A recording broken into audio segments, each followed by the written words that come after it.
good morning, and or afternoon. Welcome on in. Hope everyone has been doing a-okay. We're gonna get started right meow. We're gonna get started right meow. Hold on, give me a second here. Let me go ahead and turn down the volume over here and turn on the video game. Oh my god, this is music.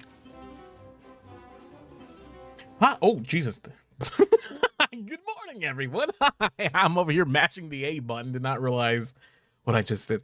Hello, everyone. Good morning and good afternoon and or night, and welcome on into the Gibby stream. Today we are playing Yooka-Replaylee. Hope everyone's been doing a-okay. Sorry for a sudden start to the game. Hope everyone's been doing a-okay. How are my bubbies? How are you guys doing?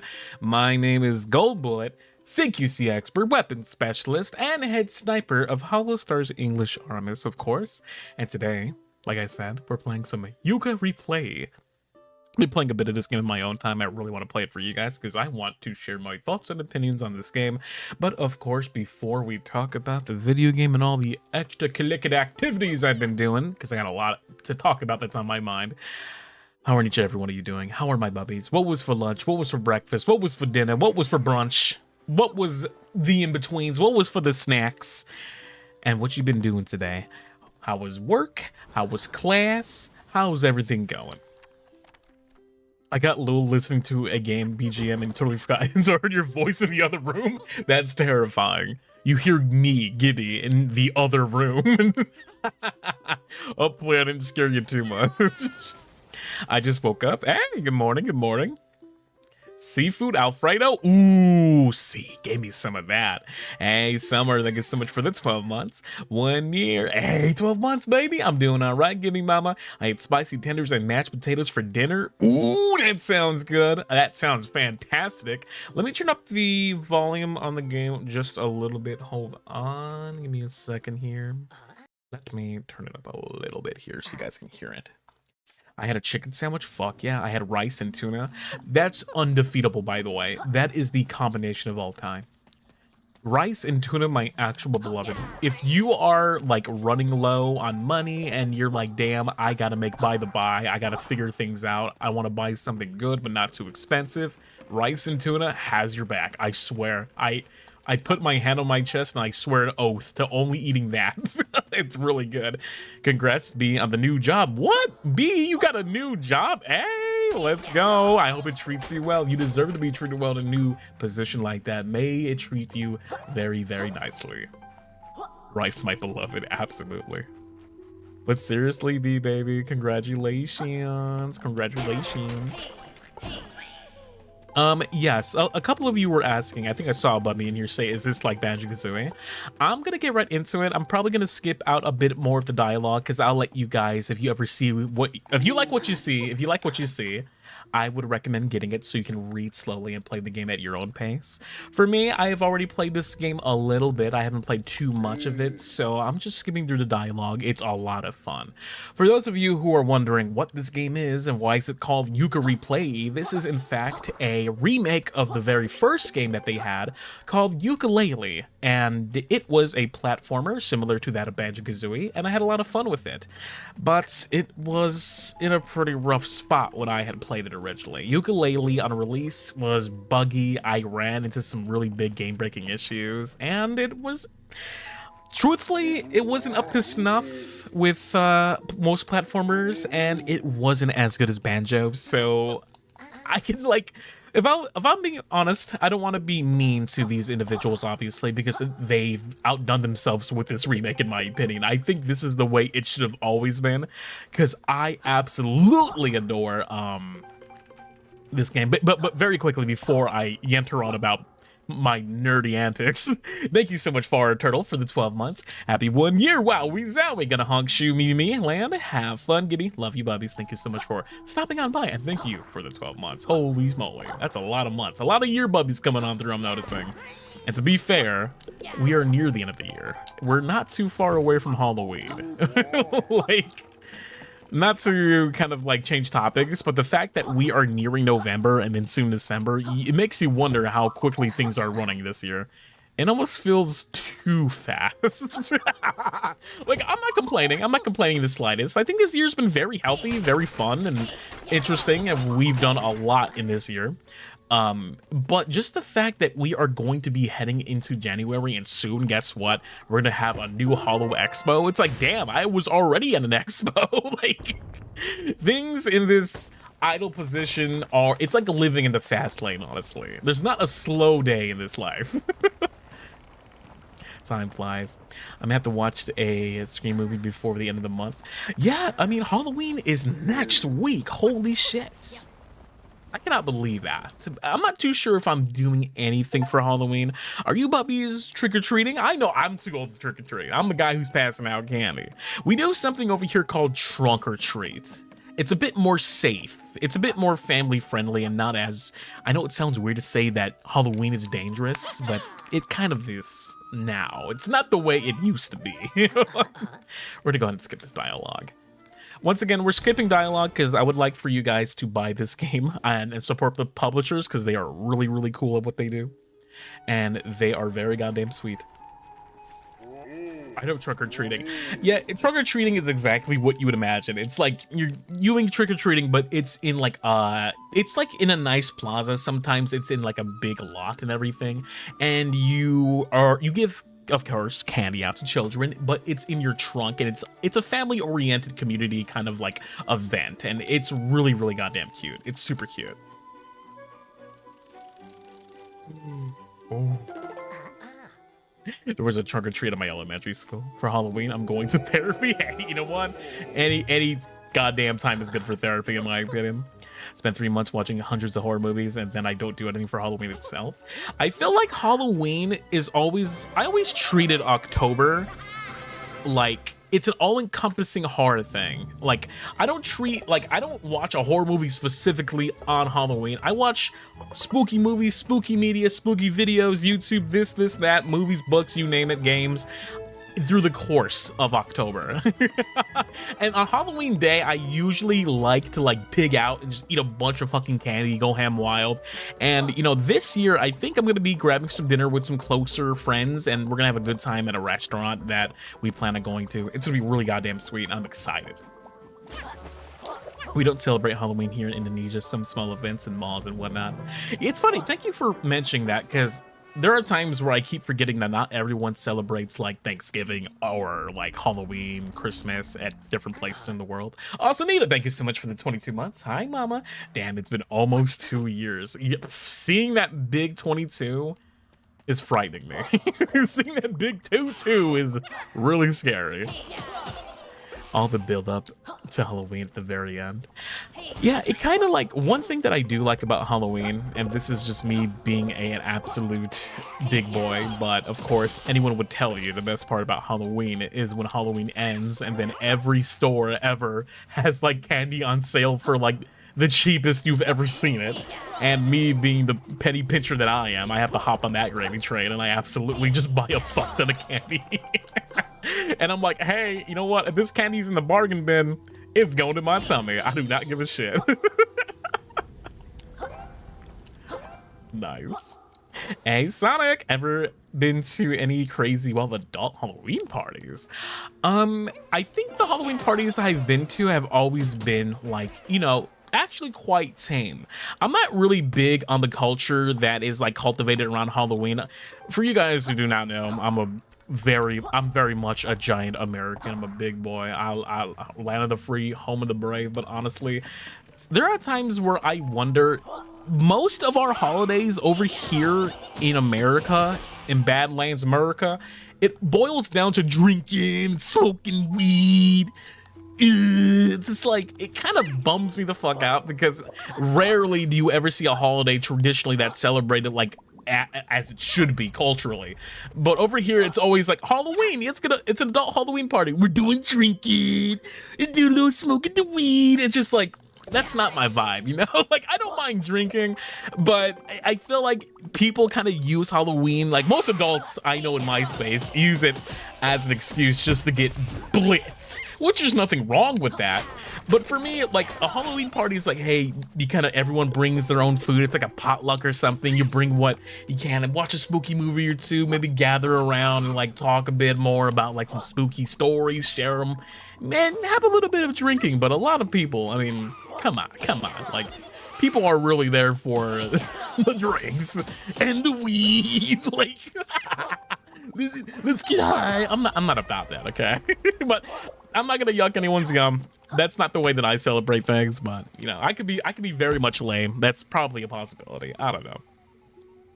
I prefer something tame and more fun. Yeah, I'm a bit more on the quiet side, you know? Like, when I say like a party, I mean me and like perhaps a couple of friends, like maybe 6 to 10 plus at max. I'm not trying to throw a big ass party and then everyone from the fucking like my neighborhood is there or some shit. I'm not trying to do a big ass party like that. I'm talking humble, I'm talking soft. I'm not trying to go crazy. We kind of celebrate Halloween here, but then the next day it's full of the dead celebration. Oh shit, what is this? Hold on. I gotta turn it visible here. If America wasn't so car-centric, the drinking would bug me less. I think I'm gonna bring up Japan again because I love Japan. That's probably the reason why I drink the most I've ever done in my life. The most drinking I ever do is in Japan because it's so safe. When I drink over here in Badlands, America, it does not feel as safe as it should. So that's why I kind of don't do that.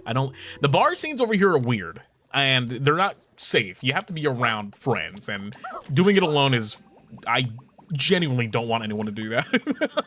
Especially if you're a woman, do not do that. You need to be accompanied with, you know, a partner or some friends or someone that can look after you. We're gonna skip all this. We also don't really celebrate Halloween. They would usually celebrate All Saints Day during November to visit departed loved ones and see family members again. Hell yeah, that's what I'm talking about. Last year, some friends and I got together, made pizza shaped like spooky skulls, and watched 13 Ghosts and played Trivia Murder. Hey, see, that's the kind of like environment that I enjoy the most.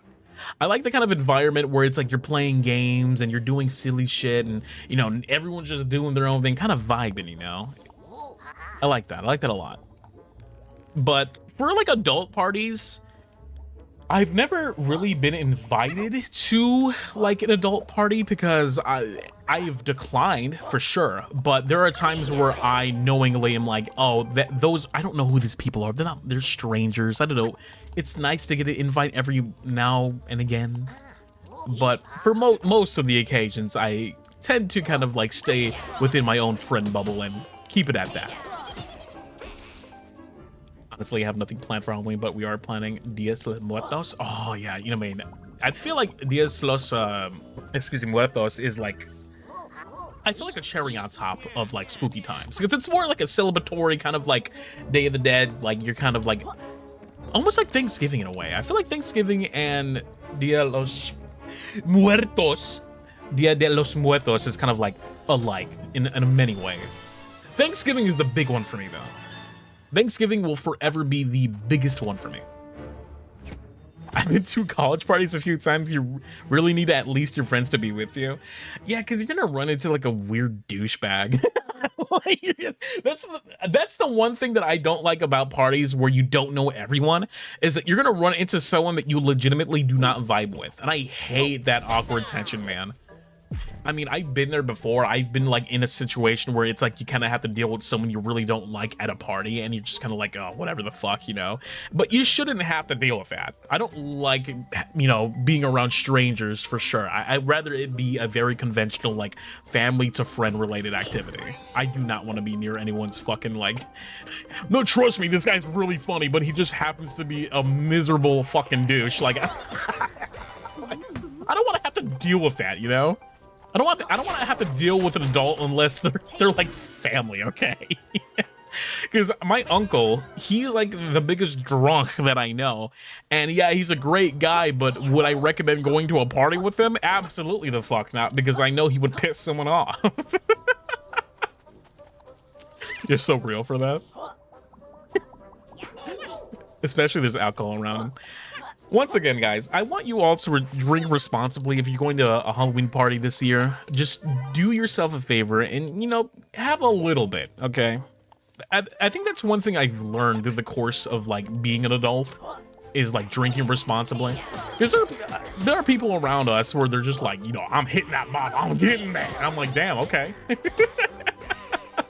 But if you're like me and you're kind of like doing your own thing, sometimes I hop in a Discord call and watch some spooky movies with a couple of friends, and then that's my day. And just because they're physically not there doesn't deem it any less of quality time with homies.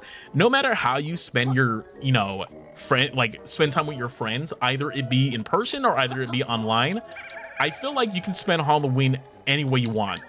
I think Halloween is kind of losing its meaning, I'm not gonna lie. I've had like, how am I gonna say this?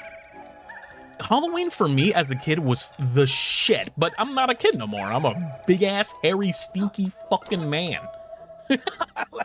Halloween no longer has its meaning because I don't want, like, I can probably go to a really neat party and everything like that, but Halloween for me was like, you're a kid, you're going with your mom or your pop and some of your siblings, maybe some cousins, you dress up as spooky as you want, and you go door to door looking for candy. But these days, fucking people are weird, man. Lacing candy, putting glass in candy, like giving children that. Like, what the fuck is wrong with you? Are you a fucking idiot? Like, you gotta be some kind of batshit crazy person to be doing that. And that's why Halloween has, like, over the course of like many years, has been more and more dangerous. Which is why there are activities like trunk or treat, which are more like, you know, responsible in a really unique way. It sucks that it has to be like that, because as a kid I experienced Halloween probably the best way possible, you know, with my parents actually making me go outside, my parents, you know, dressing up themselves, and us like bobbing for apples and everything. We had school events that they were invited to. Like, Halloween it kicked fucking ass for everybody involved.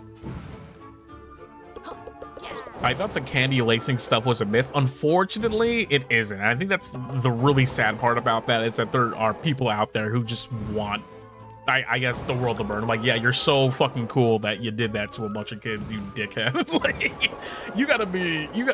I know it's not as often as, you know, it could happen, but the fact that it's a possibility. Like, I don't ever want a child or any family member to, like, get really happy, get their little like costume on, and then suddenly they're eating candy that's like laced with something. That's terrible. It's awful, which is why, like, I don't know, that's just what I'm not trying to get political, that's the times. People are fucked up, okay? You know, the course of the couple of years, people have just gained some kind of like fucked up conscience where, like, what if I fuck shit up for people for no reason?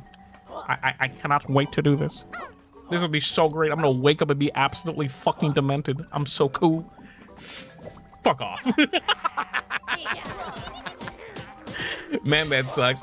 And this is why there are so many like better activities that you can do around Halloween that circumvent, you know, the holiday itself, rather than, you know, it being Halloween. The fact that it can be celebrated in many ways is probably one of the best ways to celebrate Halloween. Also, thank you so much, Pentaco, for the 20 months. I only ever celebrated Halloween twice. I miss it. I think my issue with being, like, you know, celebrating Halloween as an adult is because we hold close so many great memories as children.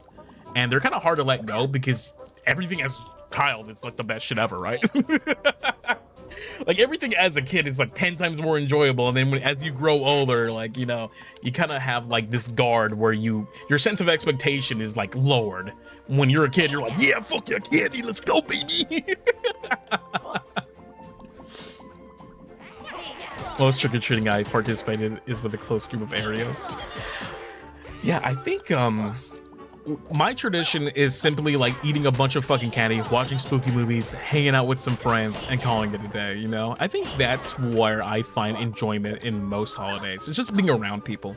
As long as I'm around people I love, it could be any fucking holiday for that matter. It's gonna be fun no matter the hell what. My dad used the picture of the costumes. Oh, that's sick as hell, dude. I remember one of my favorite costumes I always went back to as a child. I went as the Headless Horseman, and I would do that trick where you kind of like, you drop your own head, you kind of hold it a bit. It's kind of like an optical illusion, I think. I remember going that. I was a Pumpkin King Jack one year. I absolutely loved it. I remember being Luigi. I was also Luigi one year. I distinctly remember being Luigi and going to school and winning some kind of contest as a child. Because Halloween in school is also pretty fucking sick. The more the merrier. Give me 1 second, bubbies. It's a little hot in my room, and I'm gonna turn my fan on because I feel a little sweaty. I don't know why I'm sweaty. My heat likes to turn on around this time because it's really cold outside. So let me go ahead and turn on my fan real quick. Hold on 1 second. Oh, there goes my acrylic stand falling down. That's great. The most expensive acrylic stand on the ground.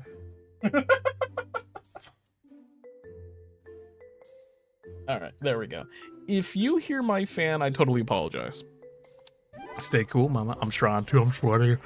I'm a big boy. I like to sweat. That's a loud fucking fan. Hello, fam. Why are you loud?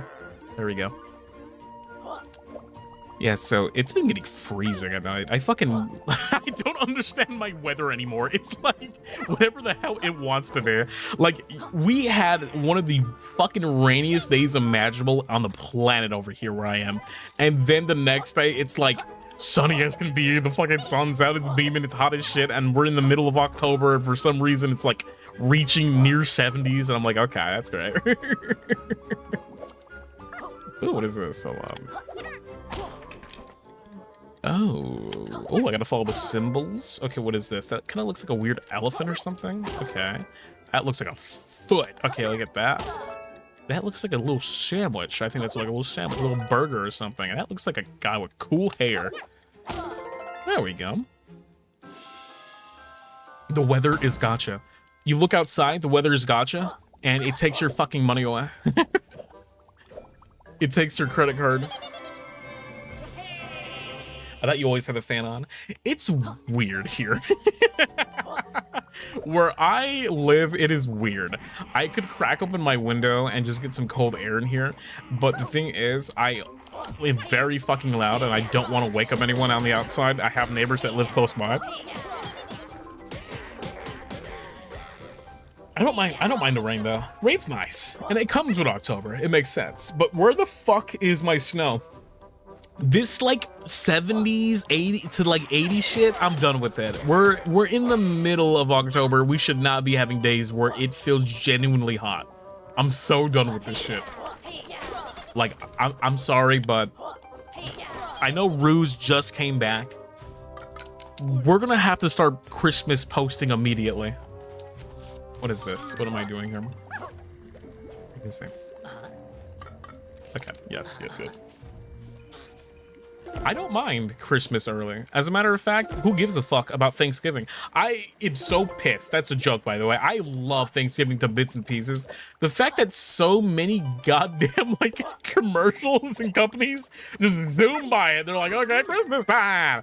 And here comes the presents. Here comes the fucking commercials. And here's everything. It's like, oh, all right. I guess we didn't need the fucking... We don't need Thanksgiving. Why would we ever want to be thankful about anything in our lives? Let's just skip Thanksgiving completely. Nobody. It's a bummer because I think Thanksgiving legitimately is like, I'm not fucking around when I'm saying this. Why would you not want to celebrate a holiday where you celebrate what you're thankful for the most in your life while eating good ass food and having company? I mean, you could argue that the same thing happens on Christmas, but at the same time, is it not cool to celebrate that shit a little early? I think that's pretty neat. Dude, we are setting these guys ablaze. Holy moly. Oh my god, look at these dudes. Oh, they multiplied into many more of them. It's a good thing we have this fire thing. Oh shit! Okay, we're good.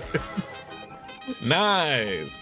Yo, Dad, thank you so much for this super. It's 12 a.m., which means it's my birthday. Thanks for this fun stream. Not a problem. I didn't yapping, but thank you so much, Dad. I appreciate that. You have yourself a good birthday, by the way. Hope you have many of cake. Hope you have many of snacks. If you're riding it solo for your birthday, that's not a problem. Thank you for spending with us. But if you're going out with family and friends, well, I hope you have a good rest of your day, your birthday. It's a special day. May you have a blessed one. Thank you for stopping on by, and thank you for the super. Appreciate that. Ooh, it's shovel night. Oh my god. It's shovel night. What you doing here? It's fucking Shovel Knight. Look at his horns, brother. What are you doing here, man? I seem to have embarked on such a grand adventure that I ended up in the wrong game. I hate when that happens. There appears to be some alluring treasure hidden at the top of this temple. However, I'm having trouble reaching it. I haven't gotten used to this bizarre third dimension yet. That's awesome. Okay. Shovel Knight is just big chilling here in this level for some reason. I love that. In the original game, he was also there, and it was just like, oh, hey, Shovel Knight. I don't understand why he's in this game, but it is nice to just see, like, you know, our good friend. Here, give me that. I'm gonna shoot this. Yeah, we freeze it. There we go. This is so cute. You can say that I dig this collab. Oh, yeah. That's a good one. That's a good dad joke right there.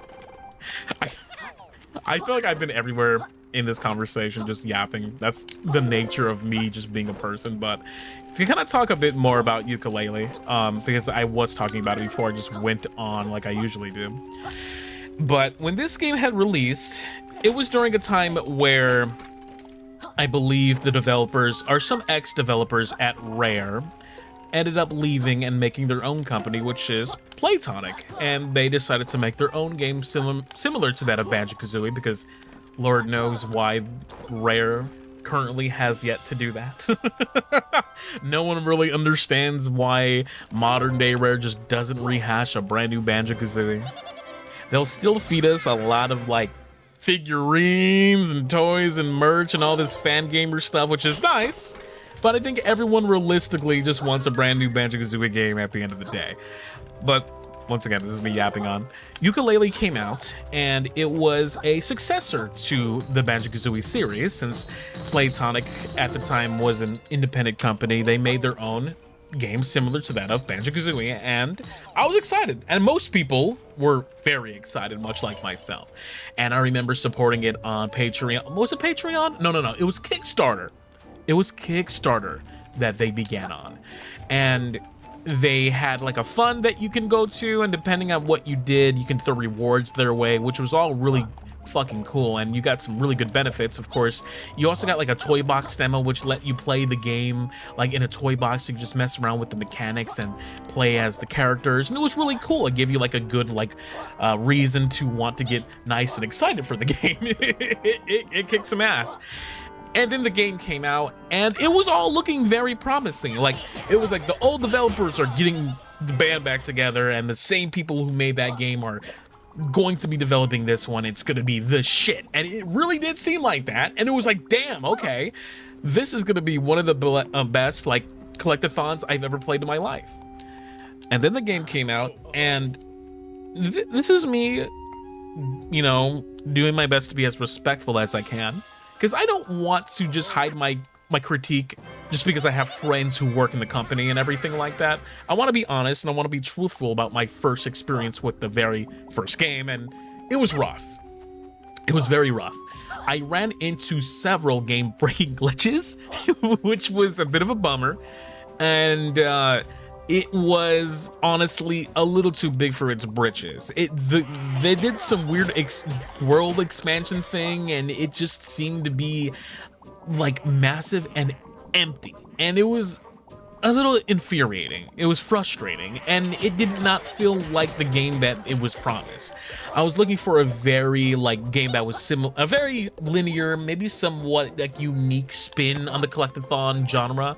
But what we got was something that never really felt like it had a spine to hold it up. It always felt a little bit like an empty promise, and maybe even slightly rushed. And this was back in, did it release in 2016? If I'm not mistaken, it released sometime around that frame, and it sucked.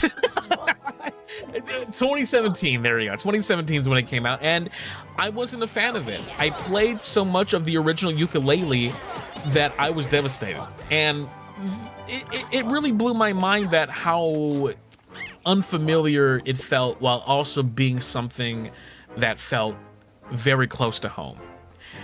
And I never played it ever again. I touched it like maybe, I beat it like twice just to really cement my thoughts and opinions on that game specifically.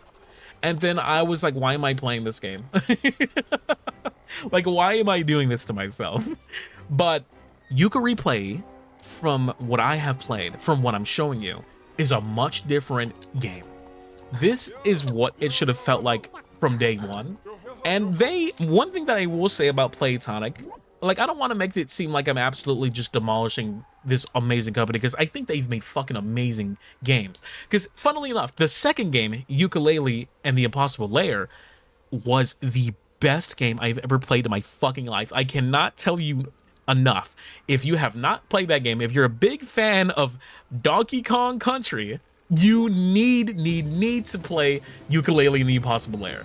They absolutely knocked it out the park with the sequel to this game, and it is so fucking good. It's almost surprising that the first game was as really rough as it was.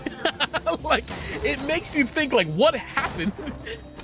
Because the second game is that goddamn good, you wouldn't even think that the first game was that bad. Oh, really? I skipped it because I was confused by the genre. Yeah, it was they just made a spiritual successor to Donkey Kong Country, and they absolutely understood that formula well enough that that game just was perfection. I absolutely should get perms for that game. I need to ask, because that game is addicting, it's fun, it's challenging, and it doesn't hold your hand, and it makes of that time. It doesn't stay drowned out whatsoever. It's that good. Loved it to pieces. I love Impossible Lair. Yeah, so this game, Yooka-Replaylee, is a remake of the first game, but they have overhauled so much of it where you're not just running around in an empty space, you're actually doing things, and you're actually, like, if this game feels more like Mario Odyssey mixed with Banjo-Kazooie, and that's what makes this fucking remake so goddamn awesome. Like, I'm gonna lock in here real quick. I'm not going to talk as much because I want to collect everything here. Hold on, I'm gonna make the face. Hold on. Okay, we got big boy jump, smack, excellent. I'm really excited to see the future of Playtonic. I really want them to make a spiritual successor to Conker's Bad Fur Day, because these developers absolutely understand their formula well enough. And one thing that I will commend Playtonic for doing is that they take their critique and they make a better game with it. And there's not a lot of developers in this modern era that fucking do that. There are a lot of developers who will be thrown like you know, some minor critics and everything like that, and they won't even listen. Some developers are a little ignorant towards their player base, and I feel like Playtonic understands that their audience deserves a good game. And this is a product of all the love and care that they put into the words of, like, they listened to everyone, and they made this a fantastic remake. Hey, let's go. And that's why I love Playtonic. Because one of few companies that go out of their way to understand, like, you know, their game development and their player base. And I respect the living shit out of that. For those bubbies who are lagging a bit, try to refresh. YouTube has been a bit like this recently. YouTube needs to figure it out. YouTube needs to figure it out, because they have been changing the UI lately. They've reverted their changes, and then they reverted those changes to go back to some slighter changes. I don't know what's going on with YouTube right now. Once again, YouTube, a small independent company. you gotta give them a break, you know. You can't really, you know, they're just tiny, okay? They're just tiny little guys. Small business group, big dreams, you know, big aspirations, all that stuff. Can I slam that, or can I just step on it? Let's see. There we go. John, YouTube, please make up your mind. Connection's looking good now. Yeah, it's just YouTube being YouTube. YouTube moment. Yeah, and once again, this is just me being honest, because I feel like I love video games so much that I have to be honest. And I think giving that honesty is something that a lot of, like, I don't consider myself to be like a YouTube reviewer or anything like that, but I've been playing games for a long time, a very long time. I know I sound like an absolute snob saying that, but there's a level of expectation that you have with games that really want to, like, you know, outdo one another. So when you hear, like, oh, this is a spiritual successor to Banjo-Kazooie, then you got a lot. That's boots to fill. That's a lot of fucking, like, promises you have to make up. And I feel like right now, Yooka-Replaylee is absolutely worth it. 110% worth it. The developers fucking put their heart and soul into this remake, and it oozes. It's that good. And one thing that I do like that they added, this little like warp point. This is like your checkpoints that you get are your fast travel, essentially. This was not in the original game. And not that it was ever needed, but the fact that it is here is nice, and it is an option. You don't have to use it. You can still traverse like all the level itself, which is really nice and big, pretty easily without using fast travel. But just in case it gets a little too like, you get a little too antsy, you need to make it like one end to the other very quickly, you just open your selection menu and check it out. It tells you where everything is, and that is very, very nice. I enjoy your critiques. Well, thank you very much. Once again, I don't want to make it seem like I'm like absolutely, you know, bashing any developer for that matter. I actually think it's very important to point out the things that you don't like about a game and point out the things that you absolutely adore about certain games. look at this character. Blastooey. Oh, what the? It's Kazooie. That's literally Banjo-Kazooie. What is this? What? Once again, I'm skipping a lot of the dialogue because I would rather have you guys, you know, if you're interested in playing this game, it's a real treat. I'm just kind of showing you like why the game is badass, and like mechanically it's a fucking fun. Hey, okay, we got one. Oh, nice. There we go. Oh, wait, hold on. That's what I'm talking about. Unless it's EA, Activision, or Warner Brothers. I gotta be careful with what I say here, obviously, just because, you know, Teehee corporate. But once again, this is my own words. May it not reflect any talent in this industry, or may it not reflect anyone but myself when it comes to my opinions on video games, because I'm very passionate about them. One game that I was absolutely in high hopes for, and I've talked about this before, was Multiversus. Multiversus seemed like a very promising game, you know, and they had a development team called Player First Games. Oh, how nice. They're putting us, the players, first before anything. I can't believe that they shut it down. Yeah, I can't believe it either. I had big hopes for that game, and I was very excited for that game. As a matter of fact, I was one of few people who supported that game because they had like this really cool thing that you can do. It was called a supporters pass or something like that. It was like I got the biggest premier golden pass, and the game was free. It was a free-to-play game, and if you wanted to support the developers, which I definitely wanted to at the time because they were really doing things right in the beta release of Multiversus, you could give them up to like 10 bucks, you can give them 20, 40, whatever, and depending on what tier you got some really cool benefits. And if you forked over $100 to them, which at the time was worth it because you would give the team 100 bucks and then you get a really cool banner and it'll show that you're like and it was only there for a limited release. So if you got that, you were only one of few people who were dedicated enough to get that. And it'll also let you play every character that ever came out ever again, which was sick. So you had like you forked over 100 bucks, you're getting every character that you've ever comes out, you know? Which was sweet because it's like, oh man, this game is gonna be big, it's gonna be so cool, it's so promising, and it's gone. And they shut it down because I guess it wasn't making enough money. So what? Like, I don't know. It was a massive bummer. I had high hopes for that game coming out and doing well. And what was crazy about that game is that I played it when it was beta, and the beta release of that game was fucking awesome. Every fighter in that game was cracked out of their goddamn mind, and you can do infinite combos, you can do dumb shit. Was it broken? Was it a little bit strange? Was it maybe perhaps a little bit unenjoyable for people who did not know how to play fighting games? Probably. But if you were into that game and you got saucy with it, you could argue that Multiversus was one of the best feeling platformers, despite it being very different at that time. it was one of few platformers that could contest Smash Brothers. A lot of people were like, oh, here's the Smash killer.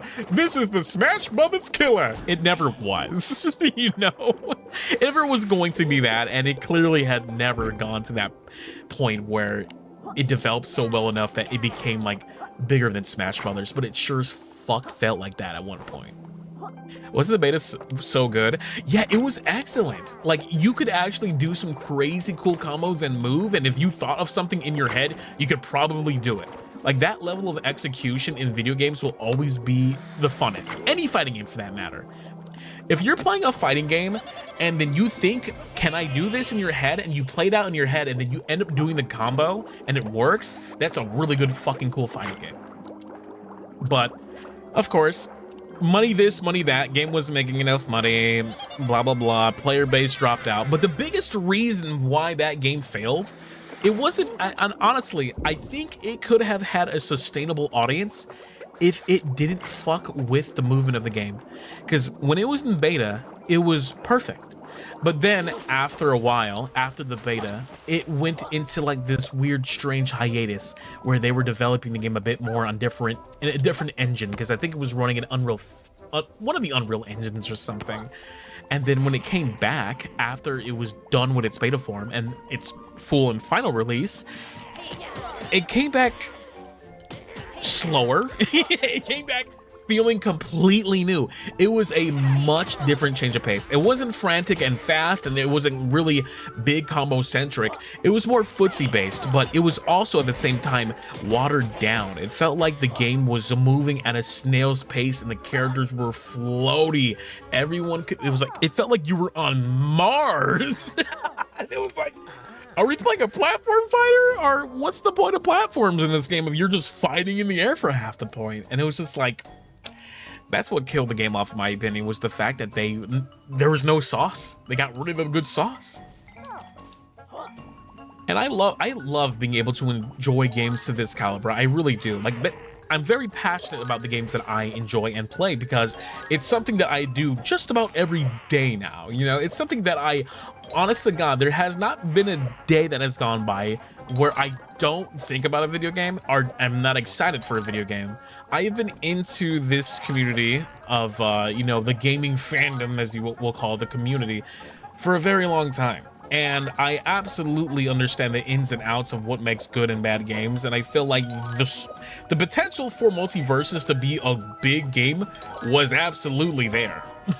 It had everything going on for it. The characters, it had Warner Brothers backing it. It had a really cool IP to choose from. Like, absolutely everything. Can I speed it up here? Can I make it? Can I make it? Can I make it? Can I make it? Can I make it? Yes, I can. Oh my God. Holy shit.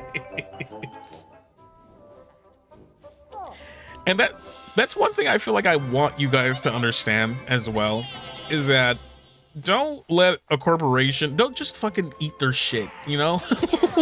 Like, you should be boisterous and you should be out and proud and point out their bullshit when you need to, okay? Like, I honestly believe that. Because that's what makes change for the better, in my opinion. Also, JM, thank you so much for becoming a snack size bubby. Welcome on in. Welcome on in. Because they'll deliver you something, and it either it be something that you deserve or something that you're not wanting.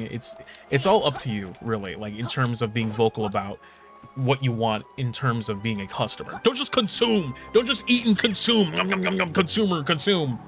Yeah, like, I don't want that for you guys.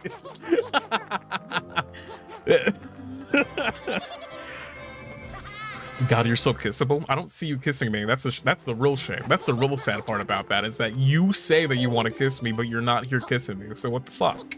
What's the deal? What's going on? I'm waiting for my smooching. I'm waiting for my big smooching. It's funny because, like, I remember when I was younger, there was always like this development of the gamer wars. The console wars. Now, what's better, the Xbox, the PlayStation, or Nintendo? Like, I really, I've always been a big Nintendo guy. Ever since I was a wee one, I've always been a big Nintendo guy. And I love Nintendo. Love Nintendo, it's in bitty pieces. But they've changed through the course of a lot of years, you know? Like, of course, that comes with time. That's to be expected. I don't expect Nintendo to ever have been in their golden eras for 3 billion years and forward. As much as I would like that, I would love Nintendo to put a lot of heart into everything that they work on, which they do for the most part. But there was an era where we don't talk about it.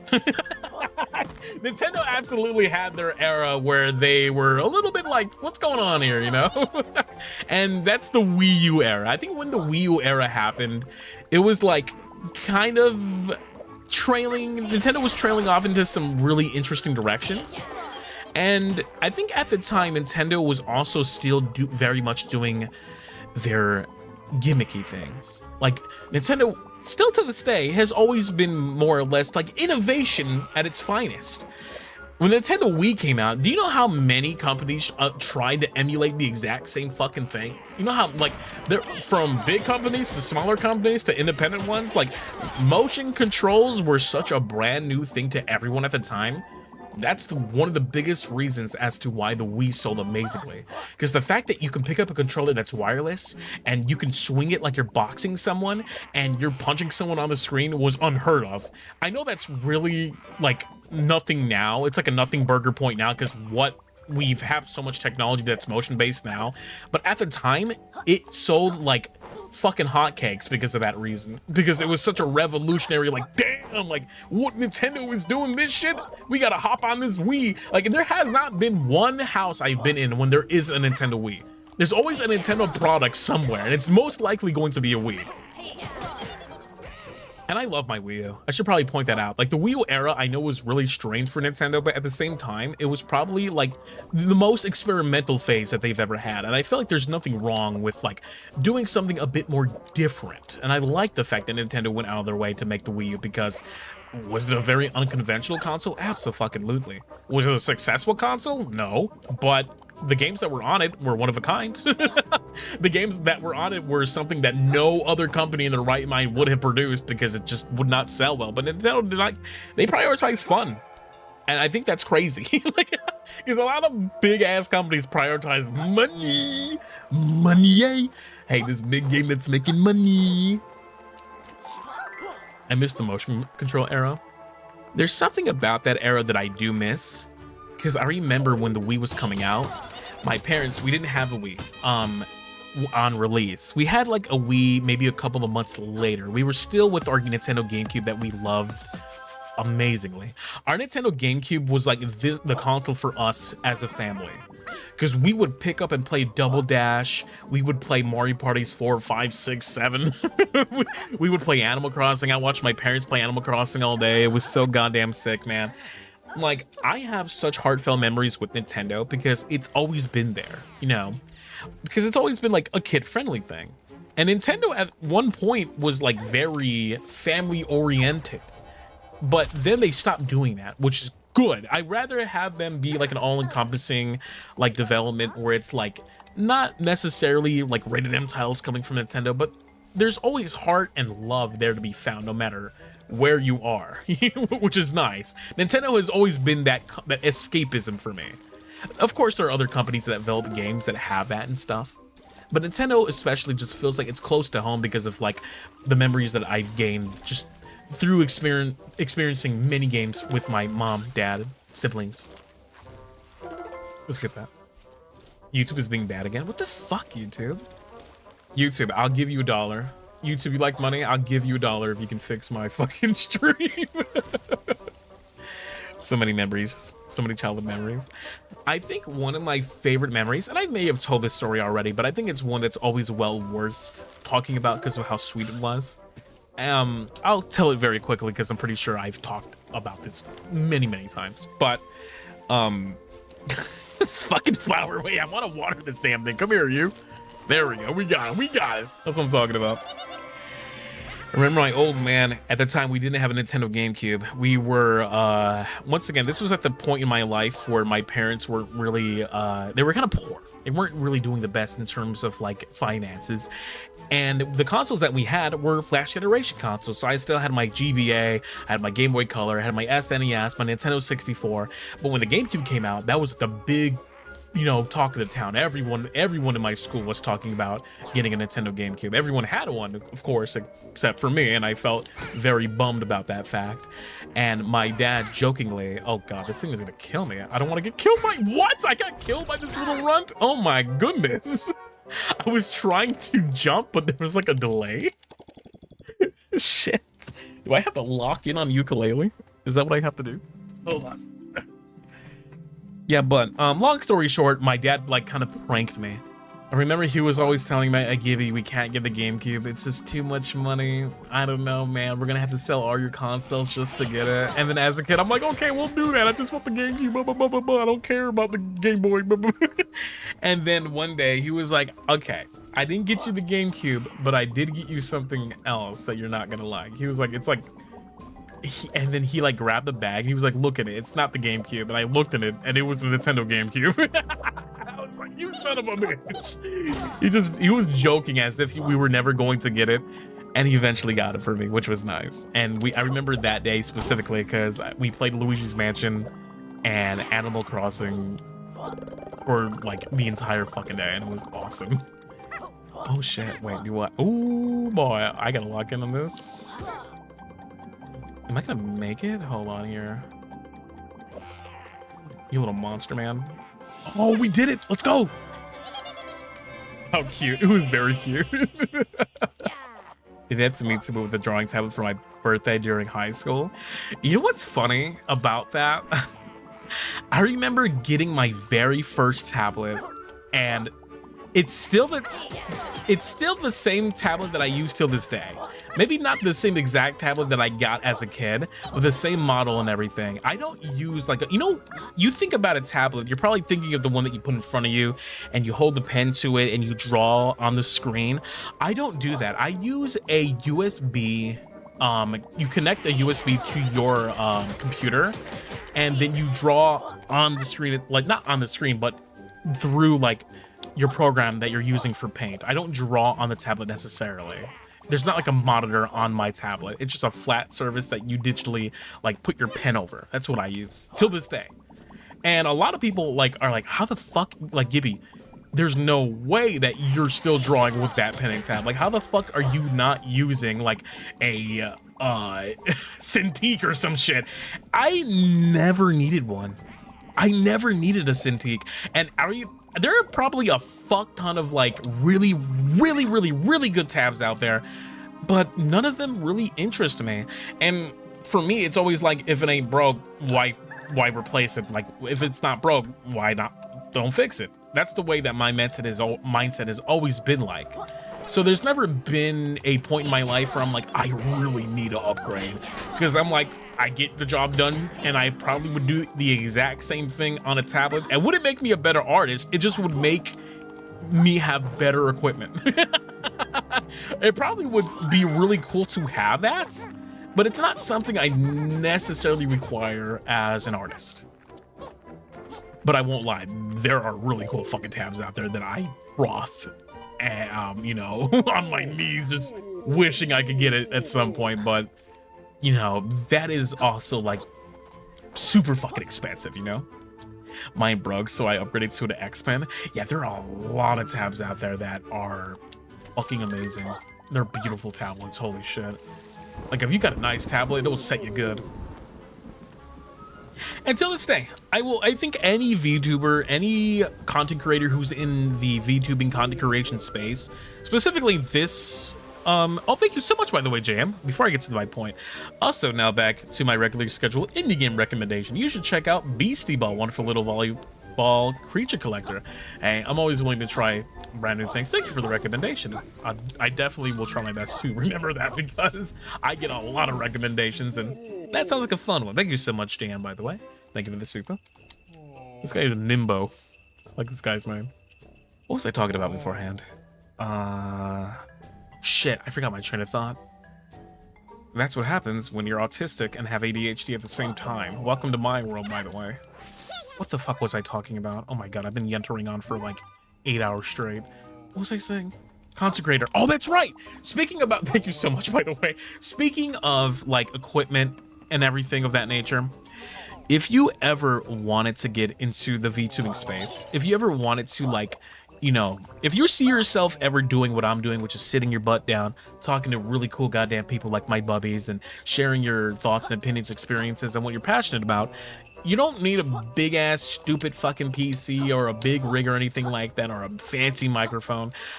It does help, of course. It absolutely will help you by the end of the day getting better equipment. Having 3 monitors and everything, absolutely.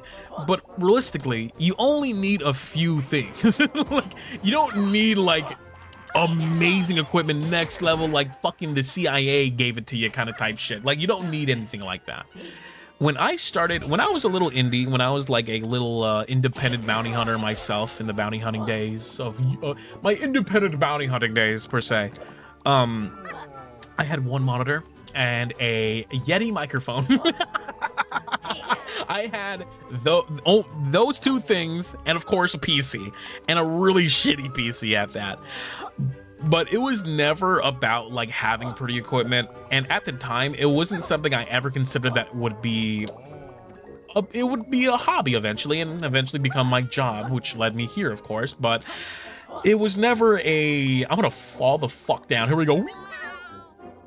There we go. I was just looking for a way down. I could not find it. So if you ever wanted to get into this space, if you ever wanted to become like a pretty boy, you can absolutely do it with the silliest of equipment, with the most inexpensive equipment, and have fun with it.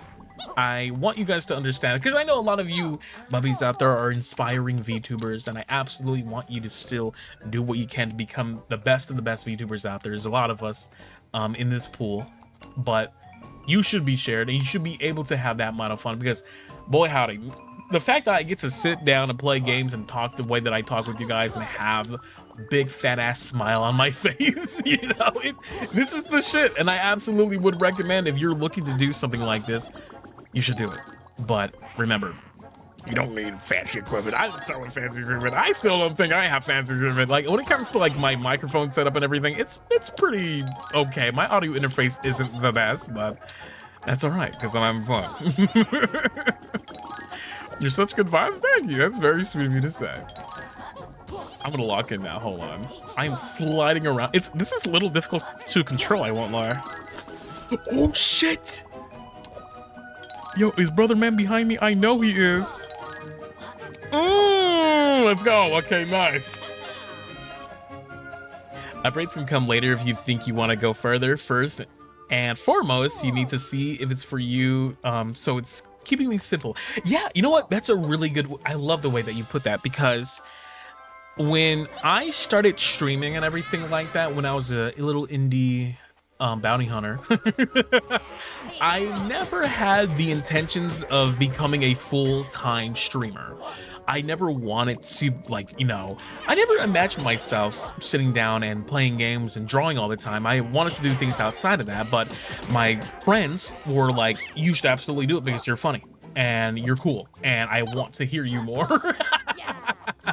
So my friends gave me that confidence, and I feel like you'll find your confidence there too. Like, if you ever are lacking the confidence in yourself, the great thing about having fucking awesome supportive friends is that they will see the better of you when you can't see it in yourself. And that fucking rocks, because there are a lot of times where I'm just like, yo, I'm not feeling good, I'm feeling sicky, I'm fat, I'm stupid, and then like you got homies who are like, no you're not, you're fucking awesome, we love you, you know, like that's what I'm talking about. Is there something in this area? I feel like there's something hidden in this area. I know we can make the water melt. Ooh, coins. Thank you, Gibby's friends. Yep, they absolutely thought. What is that? Ow! What was that? I don't know what that was. It was a coin in a tornado. I'll take that. Keep pushing me to come back from hiatus. Oh, Pochi, out of curiosity, what are you in a hiatus from? Are you a streamer as well? That's fucking awesome. That's sick. And hey, you know what? Hiatuses are good, man. Sometimes you need that. I mean, look at us here in HOLOSTARS. They're like, we're big island boys. We gotta take a break every now and again. Like, there ain't nothing wrong with taking a hiatus. Ain't nothing wrong with that whatsoever. Ew, what is up here? Sorry, it's frustrating for me. People keeping thinking that I have to start with fancy debut expensive models. You don't even have to be. Yeah, there was a time where I didn't even have a model. You know, when I was young, when I was like, I was younger, as if like those years are past me now. But you know, you get your little PNG tuber thing, and that's what I had going on for myself. Nothing fancy whatsoever. Hey, tomato matito, thank you so much for the super. I think I remember that you had the same mini tablet as me. Oh, nice. And that made me feel super motivated back then to get better with my art. Hey, you know what? You're fucking amazing at art. So you're only adding sprinkles on that really good sundae that is your artwork. So you can only, I don't think there's room for improvement. There's only added candies and nice sprinkles you can add onto your art to make it that much more sweeter. That was a weird compliment, but hopefully you understand that I absolutely love your fucking art. Oh shit. Hold on. Oh, there we go. We're good. We're good. Oop, there we go. VA artist PNG VTuber exposed. I was doing it while I was doing college, really. I did art and played Yakuza and Resident Evil for a bit and dipped out of focus on studies. Hey, you know what? You're prioritizing your studies, and that's really fucking cool of you, honestly, because I remember there used to be a time where I wouldn't. Oh fuck! What the fuck? Okay, we're good. What is that? What is that? What is that? Okay, it's like a little tornado guy. Is there anything stuck in here? Yeah, but that's being a responsible adult, and I commend you for that. Because don't do what I did. I remember I was kind of like living with my parents still, and my parents were very patient with me. And when I wanted to... Why am I talking about this? I just think this is fun conversation to have. Career-wise, I was always that guy who was like, where the fuck am I going in this lifetime? I think we've all been there.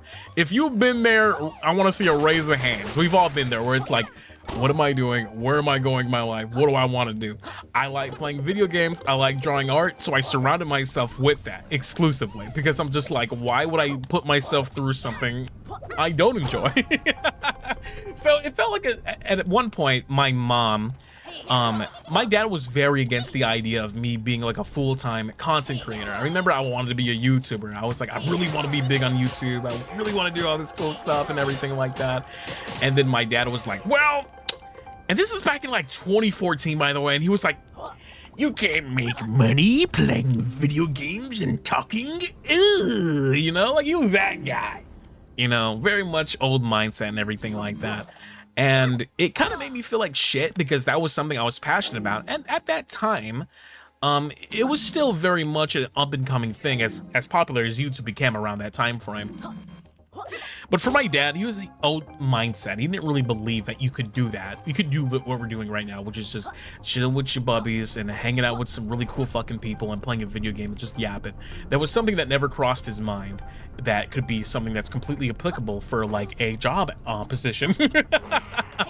And admittedly, for a while, I kind of had myself doubt, like, what if I'm not funny enough? What if I'm not entertaining enough? What if, like, I had all these fucking doubts, you know, about myself. And once again, this is where my friends really came through. And my mom, by the way, who was an absolute fucking blessing, she was like, Gibby, I absolutely think if you like that stuff and you really want to surround your life with that stuff, you absolutely should, because that's your passion.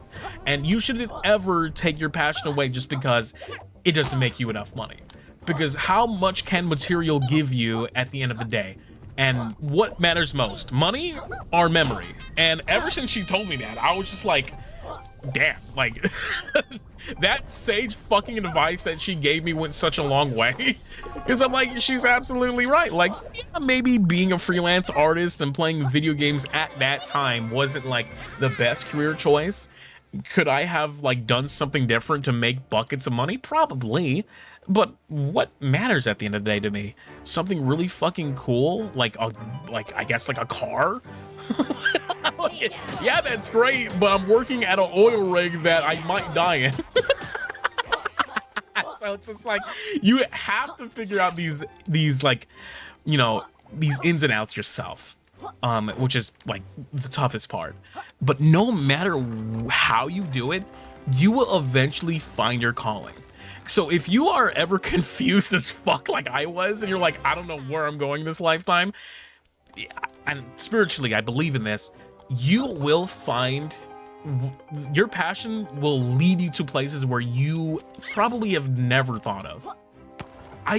In a million years. And when I was like starting out as a freelance artist and everything, doing commissions by the by and living like vicariously through that, never in a billion years did I think I was going to be in the position of being an idol. Not once did it ever like fucking cross my mind that this was my end goal. Like it became that for me eventually.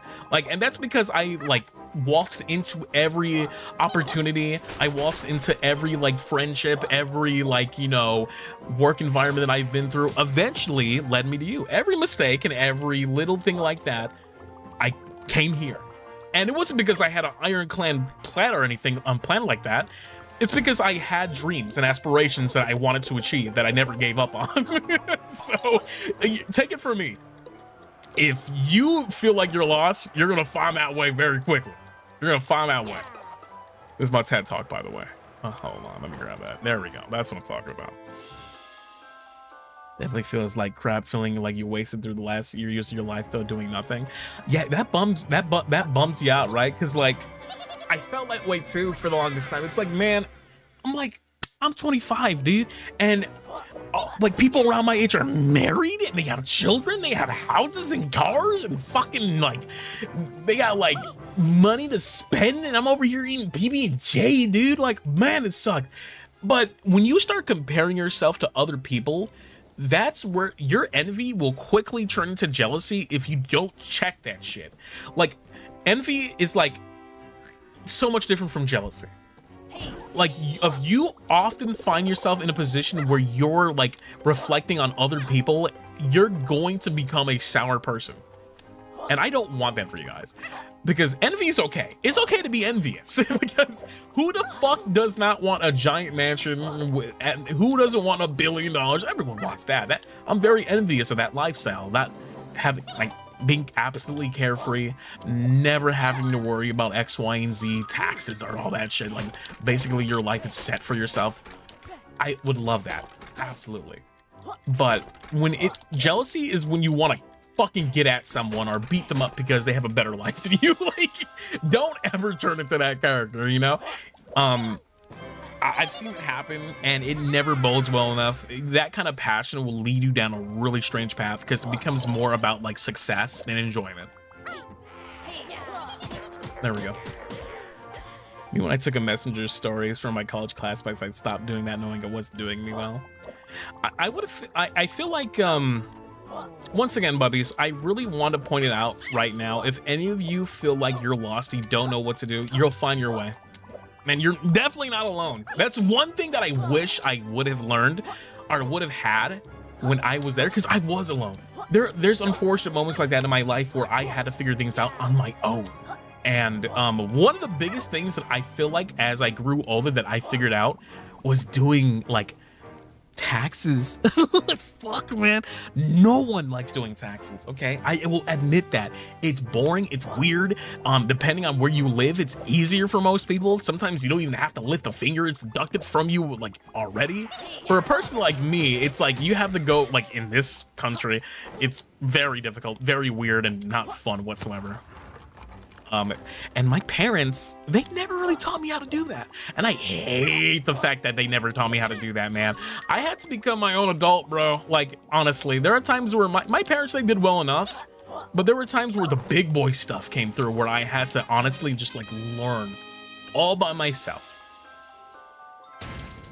Depending on where you live, the taxes are absolutely horrendous. It's terrifying, man.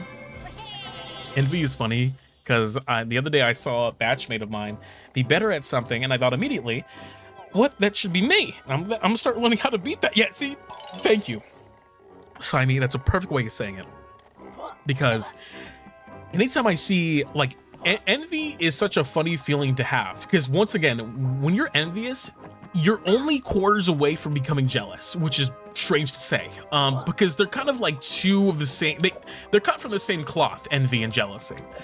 A good example, and I think this is me showing, you know, a bit of like humility here. There are times where, as an artist, when I was freelancing, you would see someone's artwork and you would go, what the fuck? How are you drawing like that? You're a god, bro. Like, your art is absolutely fucking phenomenal, man. And then like you get that sense of envy where you're like, damn, I wish I can draw that fucking good. You know what? God damn it, maybe I will try. And then that's the kind of energy that you need to reserve for moments of inspiration. Never let that energy go to a place where you become like a hateful person, like, damn, fuck this guy because he has great art, he got a billion followers. You're not gonna go anywhere in this industry, or for fact, any success will not come your way if you want the downfall of others for your benefit. Like, you don't want to be that person. Trust me when I say it. Trust me when I say it. Turn a negative to a positive. Absolutely. 110%. Wait, where is the cloud at? Did I get it up there? Yes, I did. Let's warp there. Perfect. For my drawing, I always try to pat myself on the back. Please keep doing that. As a starting artist, when I began, I wasn't the best. Like, I was dog shit. Like, admittedly, absolutely admittedly, my art was nothing. Like, it was scratch. It was chicken scratch. But the thing was, at the time, it was perfect for me because I'm like, I'm drawing, man. What the fuck? Am I actually drawing? No way. I'm having so much fun. You could never, in my opinion, this is my opinion as an artist, you could never regress. There might be times where your artistic like sense kind of like fluctuates towards different styles and everything like that. But there are going to be times where your identity as an artist will sometimes be stagnant, but for the most part, you're never becoming worse of an artist. You will always improve no matter what. And my mindset as an artist, because it became, of course, a very passionate career of mine at one point in my life. What the fuck is this? Oh, we need the ice for this area. Otherwise, we're not grabbing all that. My mindset as an artist, and I don't think my mindset was the healthiest mindset to have, but it was something that did help me become a much better artist, was the fact that anytime I drew a piece, I was like, okay, let's outdo that one. Next piece I will do will be better than the one I just did. And anytime I did that, I've improved tenfold. Because I would look back at a piece and go, because I was my own critic at the time. And that you should be. You should be very much like critiquing your own art. Like, maybe the face could have been better. I rushed that. Maybe I could have gone just a little bit more slower with the pacing of that. Maybe if I put more time into it, it probably would have looked a lot better. Like, what the fuck did I make? Like, as long as you're kind of like healthily doing it, you don't want to beat yourself the fuck up though. Like, whatever you do as an artist or as a creator in any field, don't beat yourself up because you're not hitting like a professional 10 out of 10 grand, like you're fucking making the Mona Lisa or anything like that. Don't beat yourself up over the fact that you made something that could have been better. Where is that? Wait. I remember collecting something here and it spawned these green coins. How do you find that healthy balance? I think the healthy balance, it differs from person to person. It all depends on what kind of person that you are, because my healthy balance may not be something that's your healthy balance. It might be something that's a little different. But the way that I find it is when I conclude to myself, did I do a good job with that piece? Yes or no? And I feel like as long as I am able to manage that, as long as I'm able to make myself happy with my pieces, I will always be in a place where I'm like ready to draw again. And that's where I find my healthy balance of wanting to be able to pick up a pen. You know, because there are days where I'm a little like, I don't feel like drawing. Like, I'm not feeling it. I'm not in the mood. Like, you are not an engine that runs on oil and fuel, by the way. You are a human being, and remember that, because you're not always going to be the top of your game. You're always going to be like, there might be off days, there might be down days, there might be days where you're not drawing as good as you should. Also, thank you so much, Raiders, for coming on in. Welcome, Raiders. Thank you so much for dropping on by. I'm absolutely yapping right now, so you came at a perfect moment. It's nice to see you, nice to have you. We're playing some Yooka-Replay. We're just vibing and playing video games at the same time. It's such good advice. Yeah, I don't mind giving advice. I mean, if you guys want to throw any questions my way, I don't mind Q&As. Like, if you ever are wondering, like, hey, how does Gibby do this and how does Gibby do that, or anyone in this industry for that matter, I realistically don't. I don't see why I should be able to give you guys some sage advice, but my advice, once again, take it with a grain of salt, because I don't want to give you advice that will run you into some issues, because I don't think I'm perfect. And so sometimes my advice, well, if you want creative advice, if you want any advice when it comes to like creating, that's probably some of the better areas where I can give advice. But when it comes to like paying taxes, probably not. If you're like, Gibby, how the fuck do I get my W-1 forms? I'm gonna go, dude, fucking destroy them and don't pay your taxes. This is a joke, by the way. I'm joking. This is a joke. This is a /J. Let me just point that out very quickly. Wait, hold on. What is this coin? Ken has epic coin pues? Oh no, oh no, I gotta lock in. I gotta lock in. I gotta lock in. I gotta lock in. I gotta lock in. Oh, please, please. Nah, that's what I'm talking about. What's your favorite creative way to get around taxes? I wish I could tell you. I wish I could say it. I wish I could learn years ago that there was no one correct way to draw. Yes, anatomy and perspective is important, but there is no single way to color or render. The freedom is what made it beautiful. Yeah, I feel like a lot of people, there are times, I remember I commissioned someone a while ago, and this is like maybe around like 4 years ago, and I had an OC that I was really proud of, and I wanted them to draw. The artist, by the way, perfect artist, still friends with this artist, by the way, very phenomenal artist, but they had a sense of realism, and my art style has always kind of like thwarted around like being a bit like cartoonish while also having like an anime element to it. I have an art style that kind of like has that. Sometimes it's chibi, sometimes it's realistic in anime. But I remember giving them a bit of advice as they were doing a commission for me, because I love their art and I still love their art. And I was like, could you have the smile like this? And it was at a slant towards the viewer. And they told me like, well, realistically, the smile would be kind of like a bit more in this frame because of the positioning of the face, and the chin is like kind of like pointed directed at like a slight angle. So the smile technically and realistically would look like this. But then I was like, no, you got it all wrong. I want it like this. And then I show them like my vision, and they're like, whoa, that makes a lot more sense. Why did I think of that? And I'm just like, well, it's because if you think realistically, realism can be depicted in many ways as an art style, in an art form, right? But art is such a fucking awesome thing because you don't need to think realistically to make something look cool. And that's why fucking art is awesome. It's just like, you can mend what you want at your will with your creativity. If you have that perfect ebb and flow of your vision, you can make anything look good, for as unrealistic as it may be. Also, thank you so much, fine young gent. Thank you for the 14 months. Your conversation reminds me of how much ARMIS, you in particular, get inspired as I did for Everglow. Fuck yeah, I shoot for the stars. That's what I'm talking about. I don't know how we got onto this topic, honestly. There are times where I don't enjoy preaching. Sometimes I don't want it to seem like I'm being like up my own ass or anything like that. But there are times where I want to give this advice just so someone out there can hear this and maybe potentially that's a new word. Maybe potentially hear this and be inspired in some way. That's all I want for my bubbies, is to see what I'm doing and be like, damn, I want to do that, because I know you can. We had to come back here. What is this little guy? Oh, where did brother man go? There he is. Also, thank you so much once again for the 14 months. I do appreciate that. It's nice to hear your perspective. Thank you so much.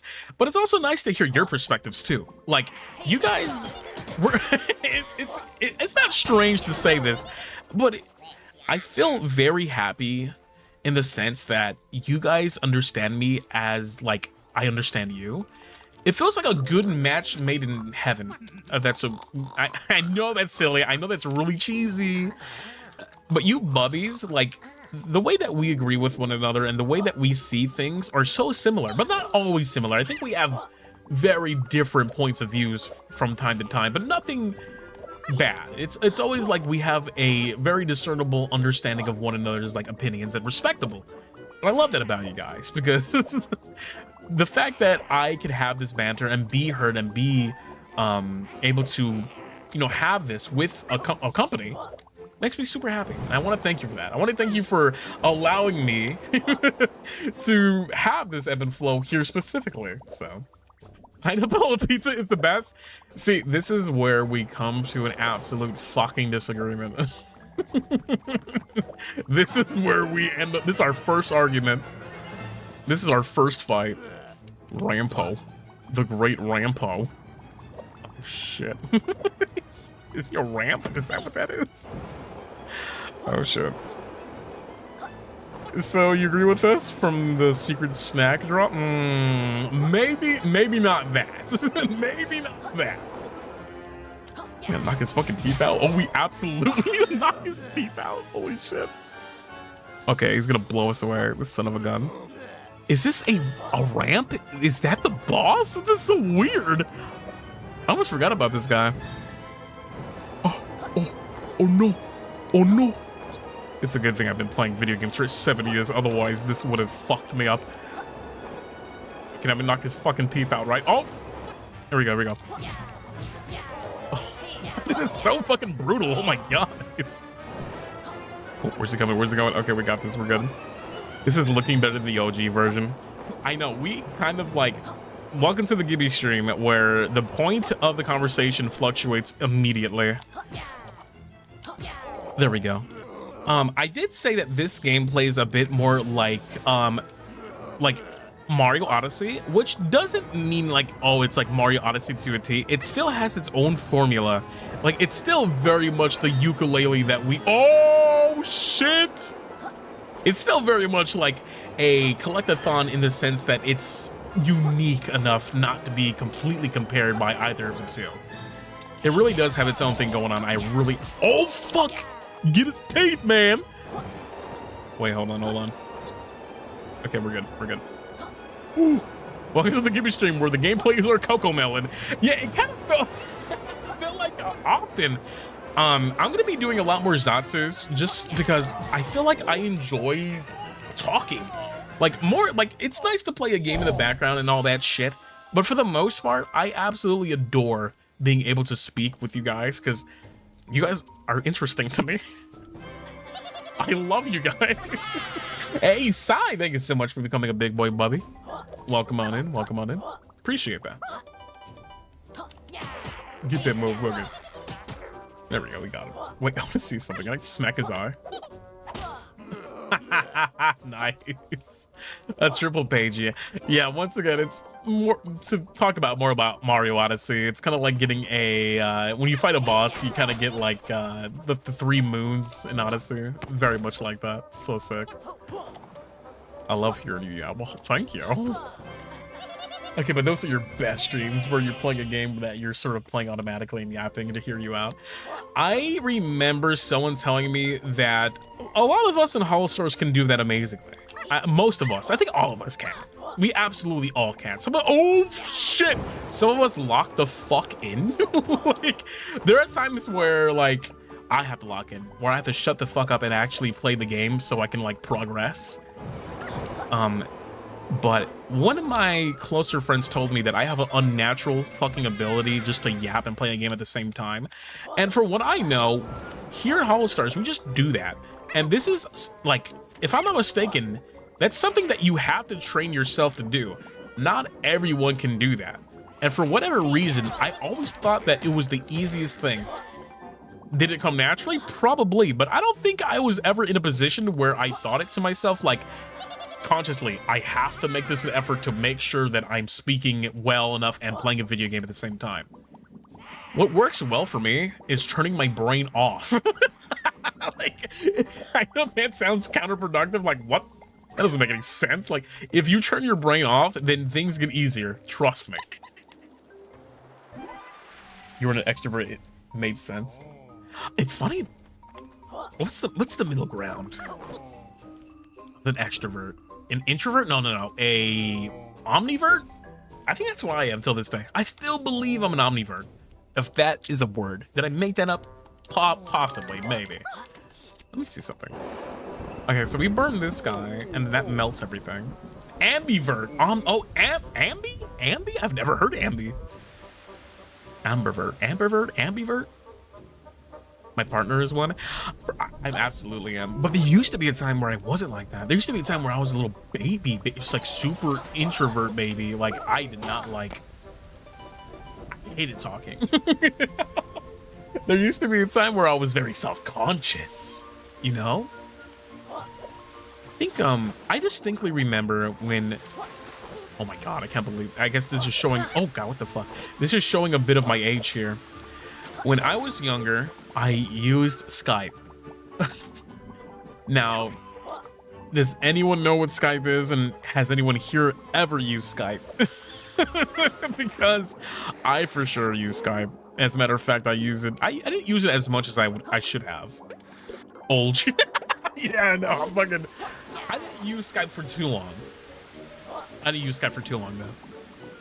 It was pre-Discord. It basically was like Discord before Discord was a thing. It's almost funny how strange Discord is now because of like... Early Discord was such a different vibe. Gibby, please. I used MSN? What? Boy? That's crazy. My mother and father used like that instant messenger. They used the fucking AOL, dude. Oh my god, what was happening there? Such a different fucking pace for everything during that time frame. Yeah, AOL was such a massive thing at the time. Now Zoom is more popular. I don't even know how the fuck... Zoom is only popular with big business industries, honestly. Like, I feel like, who the fuck is like, yo, let's hop on Zoom. Yeah, get in Zoom. Everyone's like, yo, hop on Discord. I'll be in the Discord soon. Don't worry, I'll be in VC. Like, no one is like, yo, let's get on Zoom. I don't think I've ever heard anyone in my life say that. I got banned because I was stupid. Oh my god. That's a strange way to be banned. Let's grab that. Hey. Yeah, but when I was using Skype, I remember like friends that I met at the time through fucking DeviantArt. I remember I was young, dude. I was a young little one using DeviantArt with other people my age, of course. And I remember being self-conscious about like conversation. I remember always being like, am I applying myself to, like, I met really great friends in DeviantArt, people who are around my age, and we were just like doodling and doing a lot of like, what is it, trades and everything like that. DeviantArt back in the day was fun. It's not what the fuck it is now, this AI slop shit. Like, there's like, I don't know what the fuck they're thinking anymore. There's AI everywhere on that website, and it's such a fucking massive disappointment. This is my own opinion, by the way. This is my own opinion. It is not what it used to be. I remember giving out llamas to my friends and all this shit. And like, we would use our little llama points or whatever the fuck it was called and like trade each other and do art. It was so sick, man. It was like the best part about DA, and the instant messenger fucking rocked. It was really similar to that of like old school Twitter, where you were just kind of like DM someone, you talk all night and it was fun. I met a lot of really cool individuals, a lot of really badass friends. And maybe this is me getting a bit personable here, a little personal rather, and I don't mind sharing a story, but I'm not gonna say who it is. There was an artist, and mind you, this is me at like the ripe age of fucking 12. I'm a fucking baby, dude. I'm not even an artist yet. The stuff that I'm drawing is chicken scratch. And anytime I would go on that website, DeviantArt, this is back in 2012. This is like 2013, 14, Gibby, right? And there was an artist, and she was fucking awesome, dude. She was so sick. And I'm still friends with this person. She's fucking amazing. I absolutely love her.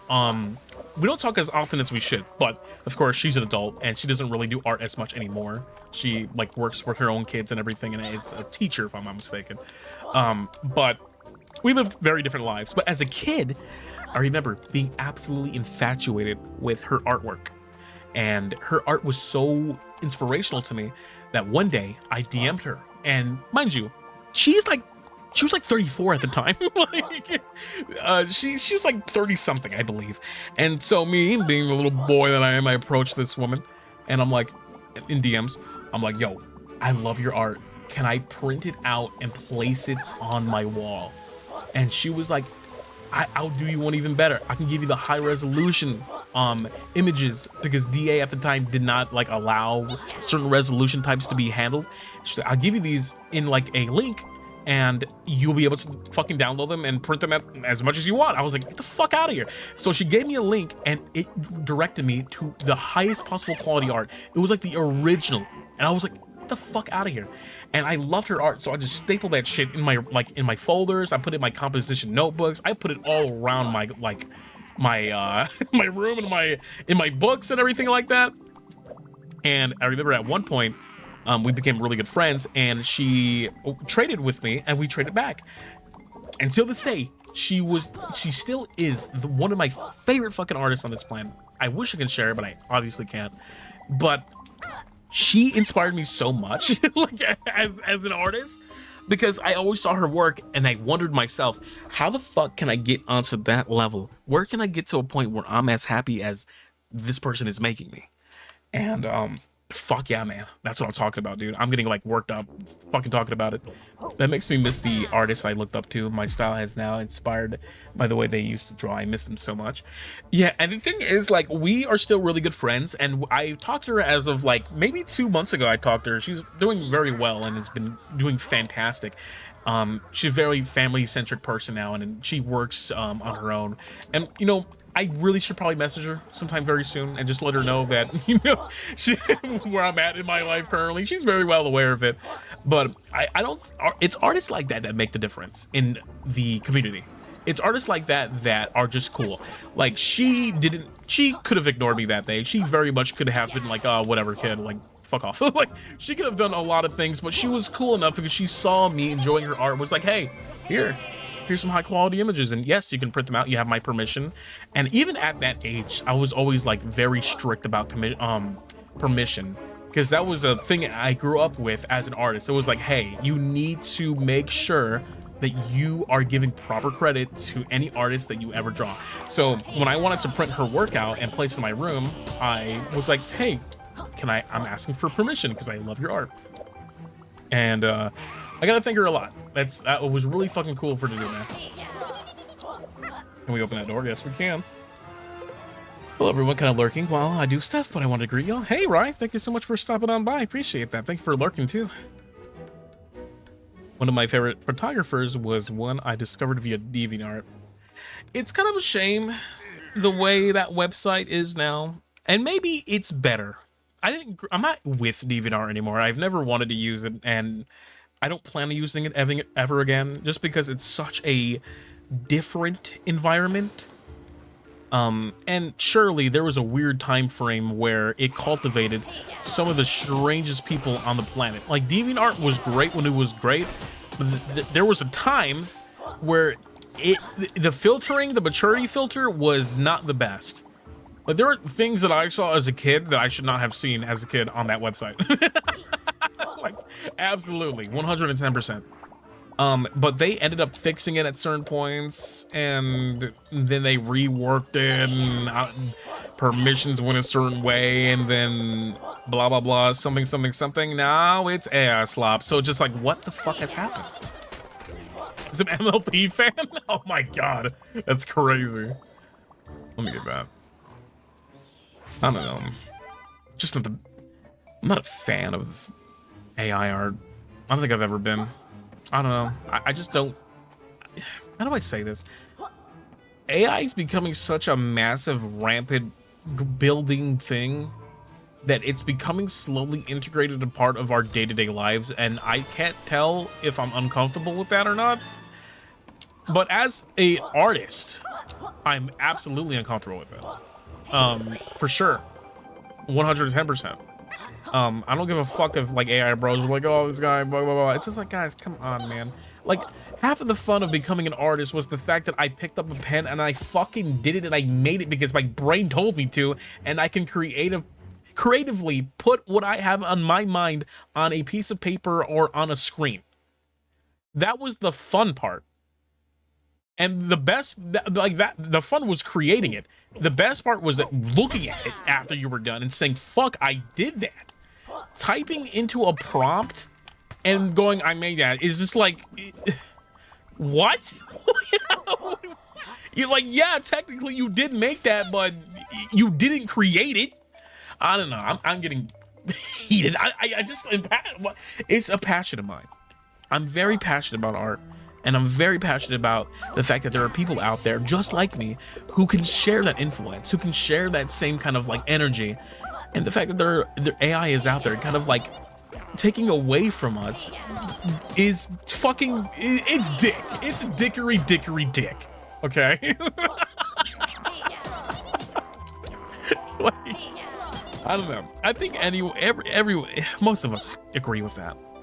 I've yet to find AI in a creative space good. AI is useful for every other thing. Like, AI has been around us for a very long time, and it's always been around us for a very long time. It's only advancing fast and growing it's growing rapidly in this day and age, which is of course a very cool thing, but it's also a very, very scary, fucked up thing at the same time. Because I don't want to sit here and pretend like, oh, I support AI. Fuck no. I don't think I do. Creatively, I don't. I don't ever see, like, why would you rather commission someone in their craft who is an absolute professional, who knows composition well, who knows color theory, who knows how to draw amazingly, who has years of experience? Or would you rather just type a prompt to get it done in a second? Like, why take the fucking beauty out of what art is? Like, or you can pick up a pencil, do it yourself. Like, why? I think what AI art is doing right now, I really would like it to be this way, in the sense of like, let this be like, what if a kid is using AI? They're like, Roblox man doing a dance, and then the prompt creates a Roblox man doing a dance, and then the person, I'd imagine, would be like, man, this is so cool. What if I drew this on my own? I don't think anyone who's ever creatively made AI art has ever had that thought. It's just like, I made this, and that's it. It's never like, man, maybe I can make this myself. Maybe I can use this as a form of reference instead. You'd think that would be the case, but it's not like that. It's always like, no, I made this. There's no such thing as an AI artist. Asking the machine to make your art is what a client do. Thank you. Thank you. I see, it's nice to be reaffirmed that I'm not going fucking insane. But I think that AI art specifically right now, a lot of people don't understand how to respect artists. I think people who, there are so many individuals out there that undermine artists and how difficult and how much of a time-consuming process it is to make one piece, to make the one piece is real. Like, to make one digital art piece or to make a traditional art piece takes time, it takes effort, it takes hours, it takes brain, it takes sweat, it takes tears, it takes work, it takes work. And a lot of people, I guess, don't respect that fact, or at least most people do not understand how that works. They think that, oh, if you're an artist, you can easily just pick up a pen and a tablet and boom, suddenly you're drawing and suddenly you're just God's gift to fucking man, I guess, right? But no, that's not how that works. But people believe that, and I think that sucks, because it's like, I don't know. Thank you guys, though, for reaffirming it. And I want to let it be known that the reason why I'm being so like heated about this passion is because that it came with the passion came with memories. The fact that I was able to do this, the fact that I was able to show my parents, hey, I made this. I can make this my career. I can work for companies now because I'm so talented. Now that's being absolutely just like taken over because of a prompt, because of a fucking computer. Fuck robots, man. Fuck this shit. I'm never gonna let a machine outdo me. Awesome, Sonic, thank you so much. You aren't going insane. The world is just... Yeah, thank you, Sonic. I appreciate that, brother. For all you bubby artists out there, for all you bubbies who are creatively creating art, either it be a drawing, either it be any art form out there, nothing can replace you. Nothing can. And I think that, and if something could, if something like a fucking robot could replace you, it won't have the heart you have. It won't have the soul. it's gonna be a husk. It might look pretty in premise. It might generate all these great pictures and fucking beautiful ass drawings and everything like that, but it's never gonna emulate the soul that you have. It's never gonna emulate the progress you've earned. So, like, keep that in mind as you go forward as an artist or as a creative person in any space. I'm going in. There we go. Give me that. Because there are times where you see art like that and you're like, damn, that looks good. That looks really good. I like the way that looks. And it's AI art. And you're like, oh, fuck. You know, like, admittedly, there are some AI art pieces where you're like, damn, okay, that looks pretty swell, but that's great and everything, but who drew it? That's great and everything, but who actually put in the who clocked in the man hours on that one? Fuck robots? I don't think we should. Fuck robots. Fuck robots. Thank you, by the way, for the soup. Not literally. Not literally. I mean, okay, now we're talking about some new AI stuff. Okay, so if, let's say in the year 2080 billion, right? AI is like, are we having this conversation? Hold on, let me figure out what I gotta say. let me figure out how the fuck I want to say this before I say it. All right, so in the year 20 billion, AI has collectively run into every house and corner, and now you can have an AI boyfriend or girlfriend. And would you or wouldn't you? I guess it all depends on how good these robots are, I guess. I mean, at that point you're replacing humans, which is arguably like scarier, perhaps maybe even more like terrifying to think about. Now that I think about it, like, you're replacing human beings now. Oh, can I grab this? I want to touch genuine human touch and connection. Yes, absolutely. We 110% of the time it's like, yeah, this robot sure might have big boobies and big balls and all this stuff, but it's just like, but you're not a human, you're a robot, dude. Like, no, dude. You scare me sometimes, Jimmy. Good. It depends on if the robot is Bowser shaped. That's fucking crazy. It all depends on this Lady D robot of mine, you know. It all depends on how good it is, I guess. It's fucking nuts. I don't think I could break that. I think I need, hold on. That's nuts. Yeah, but I would say, on a lighter note, since I don't want this to be a stream where we're just fucking barking at like AI slop and all kinds of other shit, but oh shit, I got Cannoli her a really important shot today. I got her what is it? What's that thing? It's on the tip of my tongue. The thing that dogs get and they go absolutely fucking crazy. It's like a disease that they get, and if you don't get this shot, then they end up going ham wild, ham loose. What's that disease called? It's called something dogs get. Rabies, the rabies shot. Excuse me, there it is. It just hit the back of my mind for some reason. Yeah, so Cannoli, I got her rabies shot.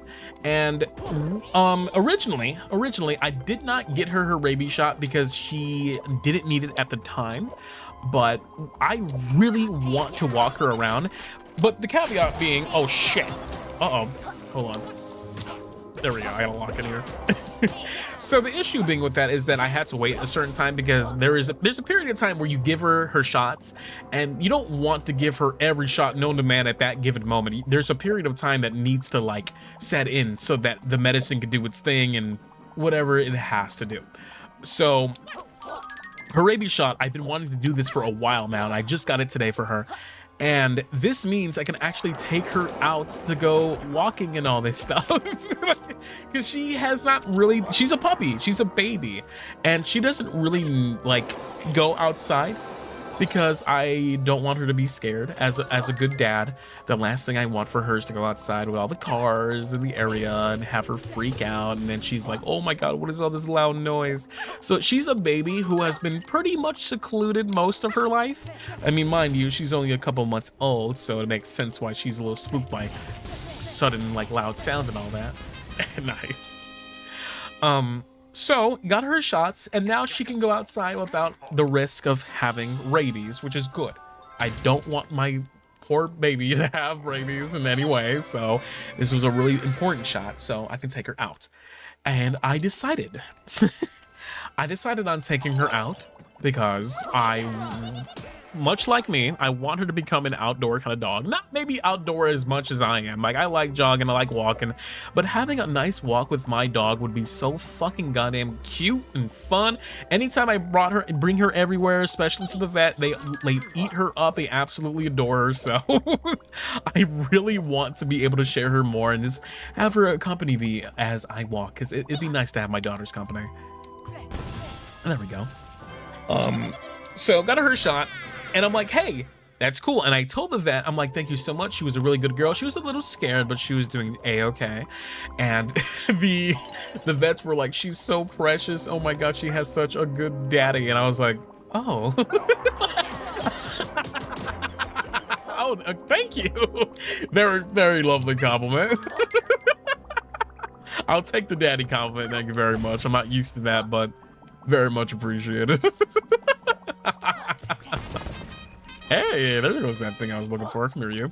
Do that. Can I grab that? Thank you. So I was like, let's take her outside. I would like to take her outside. And once again, mind you, she has been sheltered most of her life. She absolutely only knows cages, and that's about it.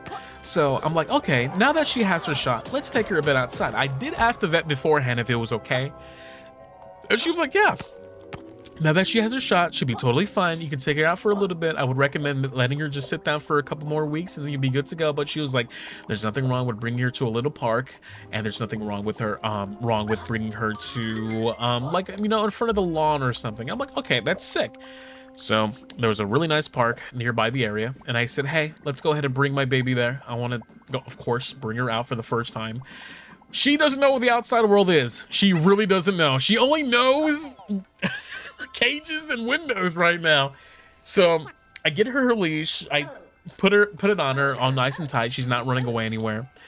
And she lays out. She lays out and sniffs the ground and just stands in place and is not moving. And she won't move. She's like not moving. She's like eating the ground and like snipping at like leaves and not moving at all. And I'm like, okay, come on, baby, come follow me. You know how to follow me. So I'm like, I got my leash and I'm kind of like nudging her in a way where she can come over and like, come walk to me. And she's not moving, bro. She's not moving. I'm like, is she good? I got to get her a little bit adjusted to this because she doesn't have those skills yet. She really doesn't. She just doesn't know how to walk publicly. It's a new world to her, essentially. She's never been outside as much. So she was a little like stunned. And I was like, no, my baby, she's dumb. I gotta help her. So I'm doing everything that I can to kind of like get her adjusted to the outside world just a little bit so she gets used to it, because I want her to get used to it. Because one thing is for certain, she absolutely adores like going outside.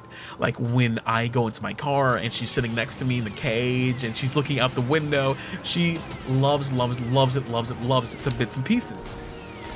But when she sits on the ground and takes a walk with me, oh no, and takes a walk with me, that's where she starts being a little like, oh no, I'm on the floor and I don't know what this is, and I'm running around and this is scary to me. So one thing I will say about having her, and I talked a little bit about this in our community tab, is that she brings me to a great humble period in my life right now where I'm glad that I'm in touch with this side of me that can look at a puppy and go, oh, you little baby. I'm so glad that I'm still like intact with that side of me as a man. Like the fact that she's able to get this reaction of cuteness out of me, the fact that I am able to, as a big boy as I am, to see something, a bundle of joy like her, the fact that she can bring me out of an emotional funk so quickly by just being herself makes me so happy.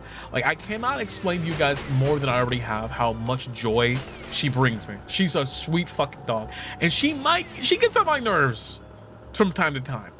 She absolutely does.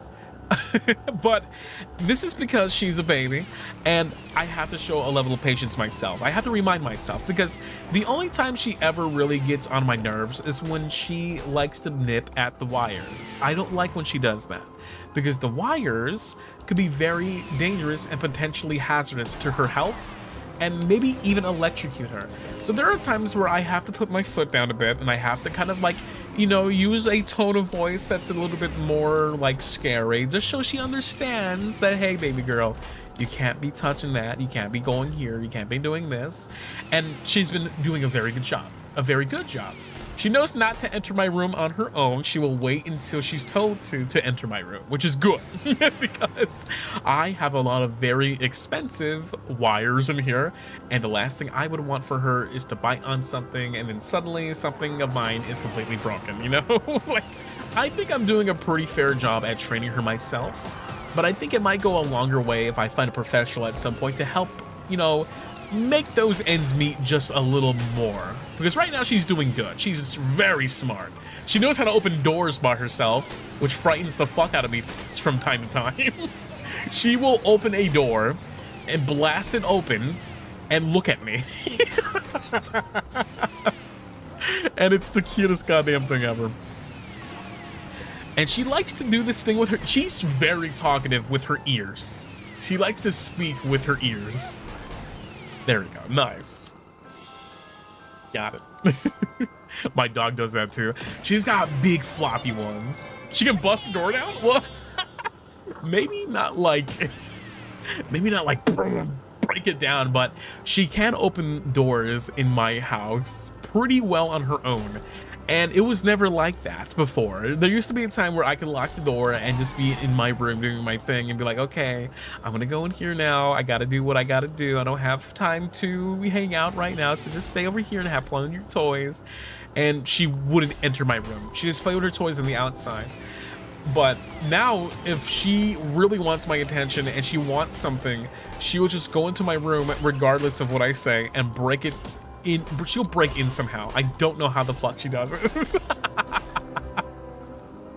My own dog likes to stare at me from my doorway too. I would just get scared by him sitting there and staring while I work.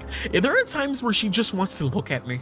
Like, there are times where legitimately she's just like, hey, can I stare at you for a little bit? And I don't mind. I really don't mind her doing that. My dog is honey, but she will push the door open if she has. Yeah, the thing is, like, my dog has a big head. Her head is big. She's got a very cute head, but a very big one. So she kind of just nudges it everywhere. Oh, excuse me. Oh my god. What is this? Ooh, is it a pagey? Can it has epic pagey pues? Where's this leading to? I gotta lock the fuck in. Hold on. Let me lock in. Hold on. I might make the face. Okay. Oh, they're giving me like a really generous amount of time here too. Cats do that too. They just love to coexist in the same room. Oh shit! Oh, I can cancel that animation? Nice. Good. I know it sounds weird to say this. There's something in the back of my mind that really wants a cat. And it's funny because I just got a dog. I think what I'm gonna do, I'm gonna have Cannoli for a couple years. I'm gonna give her like maybe 3 years until I think about getting a cat. Because I would like a cat and a dog. Just having the best of two worlds would be beneficial for my health, really. Because cats really make me happy, and I have been a cat person more than a dog person. But when I saw Cannoli, how the fuck can I not get her out of that cage? She was such a precious baby doll, I swear. I needed her. So the reason why I'm not going to get a kitten immediately is because I want, you know, I want Cannoli to be very well adjusted with me, and I want her to make sure that she understands that I love her dearly. Because I know that animals can get very jealous. I know animals can get jealous incredibly fast. Oh, what's this? A pill? What the fuck did I just collect? What is that? Was that a hidden object? Check out this mysterious pirate treasure. I wonder if there's more to them. Ooh, looks like I found something I maybe wasn't supposed to find as easy as I did. Okay. I believe in Funky Phil. I really, really want a Sphinx cat desperately. They're really expensive. They're stupid expensive. Like, having a Bingus is a luxury. It's a luxury thing. But I've always wanted a Devon Rex or a Maine Coon. I would love a Devon Rex because I think Devon Rexes are fucking adorable. What is that? There's a cat that I also want. And they're the cats that honk. They're the cats that have like a big nose and big ears. What the fuck are they called? What the fuck are they called again? They have like a big old nose and they're silly. And they're kind of like tall. It's a really strange cat. I forget what the fuck they are called though. I believe Binguses are high maintenance cats. Oriental short hairs. That's right. Oriental short hairs. They are the most homunculi looking beasts I've ever seen, and I want one so badly. Also, Blastosis, thank you so much for the 17 months. I also wanted to play with Uncooked Chicken. Dude, they're so funny when they fight each other.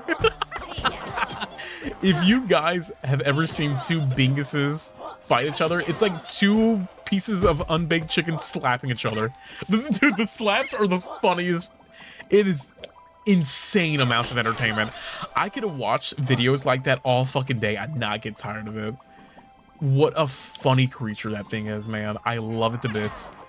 They're just smacking each other's bellies, fucking being silly. The wet smacks. It's gotta be one of the funniest things I've ever seen. It's proof that whatever created cats has a great sense of humor. So funny. Oh, what is this?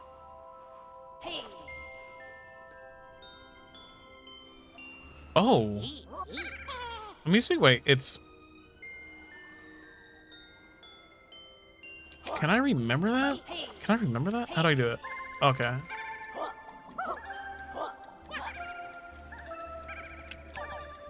There we go. Okay, I still got it. I got memory. I'm still smart. Okay. Oh my god, that was a fun one. I like that one. Give me that. I got a clock out. I'm so eager to see you now, Bobbies. Hey, Star. Thank you so much for stopping by for a short bit. You have yourself a good night's sleep. We'll see you soon, okay, sweetheart? You have a good night. By the way, I love your art. I love your art. Hopefully they didn't hear that. Hopefully they're sleeping right now. Sorry, Bubbies. If you're an artist, more than likely I'm in love and infatuated with your art style. Okay, I'm just gonna point that out right the fuck now. If you're an artist, Bubby, I love you and I want your art. I want to do something really fun, but I'm going to keep it a secret for the time being.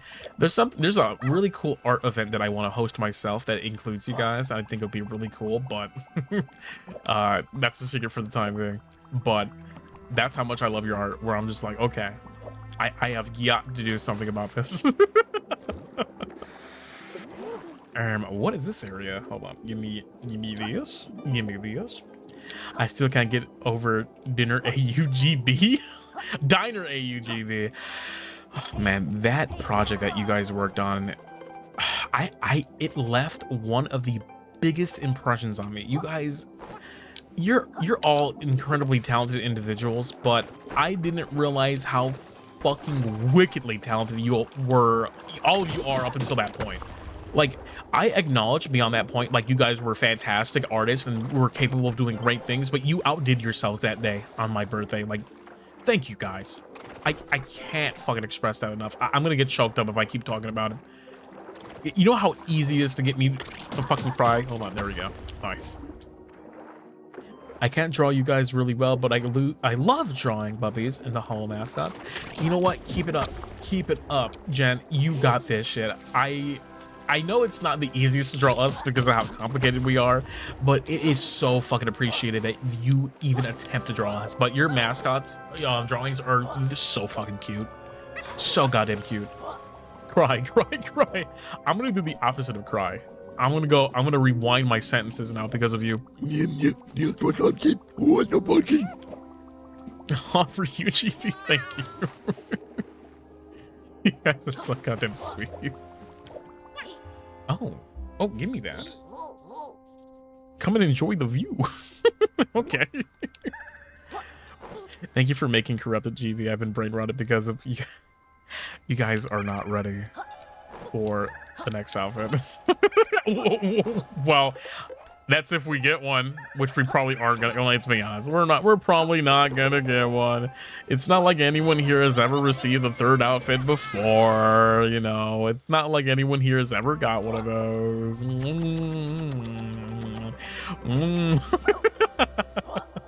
We're never gonna get a third outfit. It just won't happen. Stop with the copium. Can I collect that? Thank you. Gibby Holland? I am glad that that is a nickname that I have for some reason. Because I love that actor, and the fact that he does the same thing that I do. I'm not spoiling anything. I'm just saying, I think how many outfits? I mean, the boys in Tempest, don't they have 3 outfits currently? Right, if I'm not mistaken? Because I know Haka, or Flay, he has like, wait, am I getting this mixed up?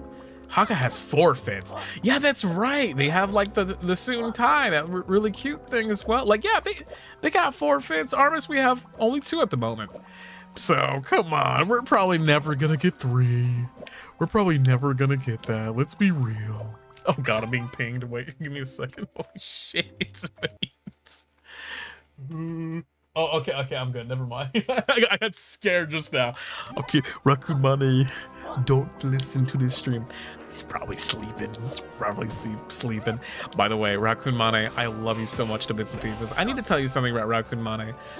Raccoon Mane goes above and beyond with like what a manager should do, or what I expect from a manager, which I appreciate.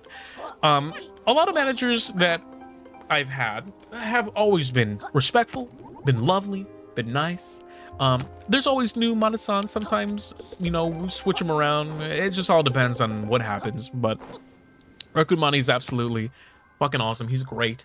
And there are times where I'm not, Gibby's not in the best mindset, and Raccoon Mane is like, hey, I love you. You're a great person. You keep it up. I got some ideas for you. Let's do this. And they're also very patient with me. There's a project I want to do that I want to be, I want to work on it sometime very soon, but I've been kind of delaying it because of like so many attributes into my life, including, of course, my beloved dog that kind of get in the way of it. But once I get this project underway, you can very much, you know, thank Raccoon Mane for being not only patient, but of course helping as well. Like he's fucking awesome. I think I've expressed that enough, that all of our Mana-sans just are fucking endlessly supportive and love each and every one of us to bits and pieces. And also, Raccoon Mane, much like Jelly Mane, is a fantastic artist. Despite them saying that they're not really artists, which I don't understand. If you draw art, you are an artist. There we go, guys. How can I open these frozen doors? There we go. Yeah, so Raccoon Mane, I love you. You're funny, you're silly, you're sweet, and thank you for being patient with me, because I know I can be a fucking hassle, because I just am for no goddamn reason. Okay, let me destroy these funny little guys before I press that button. There we go. Okay. I'm gonna lock the fucking. Give me. Oh, boom. Okay, here we go. Gamer.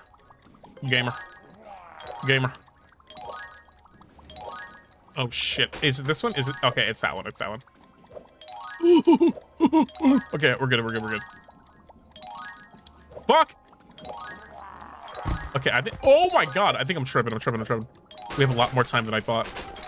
There we go. Turn around. Yeah, there we go, baby. All right. You get charisma. Unfortunately, you get the debuff. Anxiety disorder. Dude, I'm so sick of my anxiety. Who wants to fucking trade? Let's trade disorders. Can we trade disorders? Who wants anxiety? Anyone want anxiety? Because I have it. I got a fuck ton of it. I'm giving this shit away like hotcakes. I don't need this shit anymore. Probably the most undesirable trait that I have is the fucking anxiety that comes out of nowhere. I already got that.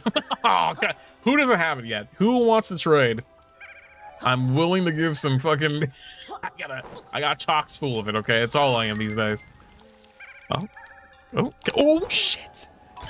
Oops, I just ate shit on accident. I already got anxiety. Autism or depression? Dude, I got the bag. I got the entire fucking package. Where are we at? Here we go. Nice. Even if we did, nothing would change. Maybe your appetite might change. Like if we switched, and like, damn, suddenly I just want to eat fucking calzone all day. Oh, there we go. We're good. I figured out very quickly that I will always have a belly no matter what. No matter which way I see my life, I will always have a little bit of a tummy. I just love food too much. I don't think I'm ever going to be the chiseled out Adonis zaddy figure that I really want to achieve. One thing that I'm happy with though is that I have, what the fuck? I have titties.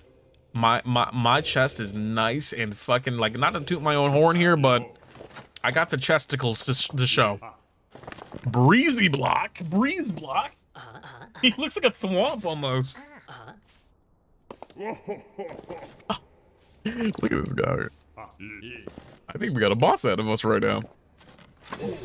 What is this? Breeze block? What the fuck is a little boss? Okay. He's a little silly guy too. Okay, so it looks like he's shooting these darts, which you can hide behind. There we go, and it breaks it. Oh, there's a little life in there as well. I love his expressions too. He's a little silly guy. Okay, so all the blocks are gone. Oh, what's he spitting out this time? Oh, it's like a heat-seeking one. Oh, I was thinking 2 forehead with that because I thought I could like land it into him, but it looks like we can burn him with something that comes out of it. Take that, motherfucker. Oh, he's getting smaller. Look what you done. I'm melting. Fuck you, buddy. I hate you. You're a fucking ice cube. Oh, shit. Oh, dude. This is the skill check. What the fuck? I'm like down to a couple. Fuck me. Oh shit, okay, we gotta lock in. We gotta lock the fucking. Ooh. Alright. As soon as all the heat seeking one out. Okay, we're good. What? He has a hitbox. I ran into him. What? Brother wasn't even doing anything aggressive and I got killed by him. What? I fucking ran into his face? Imagine being that hard of a boss where your face is just an active hitbox. Like, imagine touching my face and then it just stings for some reason. Like, what? Alright, let's try this again. Hello, good day. Hey, Valerie. Nice to see you, Valerie. Also, you might be like the only Valerie I know. I don't know many Valeries. That's such a unique name. I'm not too sure if that's your real name or not. Don't confirm or deny that, but at the same time, I do not see many Valeries. Okay, we got this one coming up. It's such a unique name. What's a really unique, rare name to come by? Because I think Valerie is one of them. I don't meet many Valeries.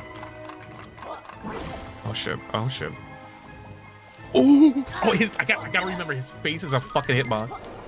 The first time a lifer noticed me, I can see you, Valerie _stars. Grabs you, looks at you, stares at you for a long time. I make you uncomfortable. Hold on, let me grab that health. Oh, it disappeared. That's great. All right, here we go. I'm gonna lock in. Ooh. Okay, here we go. Celeste. Oh, that's also like a really uncommon name. Okay. Yo, this music is crazy. Okay, we're good. Okay, Celeste is a pretty name. Oh my god, if I ever had like a daughter, I would like to name her Amber. I think Amber's such a beautiful fucking name. Something about that name in particular is so goddamn nice.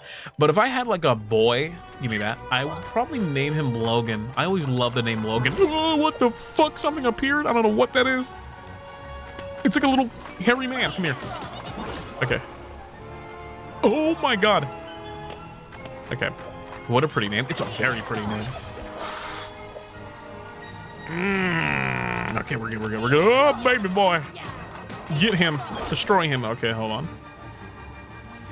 We're running. We're doing a little running here. Get rid of this fool. Give me that. That's what I'm talking about. That's what I'm talking about. That's what I'm talking about. Burn his ass alive. Burn his ass. Logan Paul, you know, sign me. I swear to God, when I find you, Madeline. Oh, Madeline or Madeline? Madeline. I didn't expect it to be that unique. Oh, it's a beautiful name. It's an absolute beautiful name. Amber's kind of like a stone. That is very true. I think that's the reason why I like it, is Amber is not only a really fucking awesome, like, you know, gemstone, but it's also like a very lovely name at the same time. So cool. Honey is a rare name. Honey? I didn't know that you could name someone Honey. I mean, to be fair, you could probably name anyone anything as long as it's like nice. I'm trying to think of like, there's another name at the top of my mind. There's a lot of really cute like girl names and boy names out there, but there was one next to Amber. There's another one.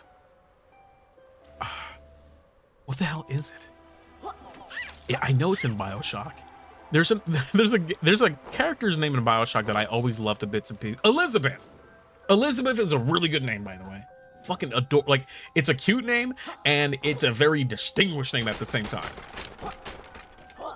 What the fuck is this room? Hello? Am I pressing buttons? Is that gonna kill me? No, we're good. We're good. We're gamers. We're gamers. We're gamers. Another cute name. I'm trying to think of other good names out there. You know, classic name. Classic name. You ready for it? John. Let's go, Jonathan. Jonathan. There's any Jonathan I've ever met in my life, they've always been nice. I've never met like a bad Jonathan. They've always been like decent to me. There we go. Give me that. ERB approves of this. Absolutely. She's awesome, dude.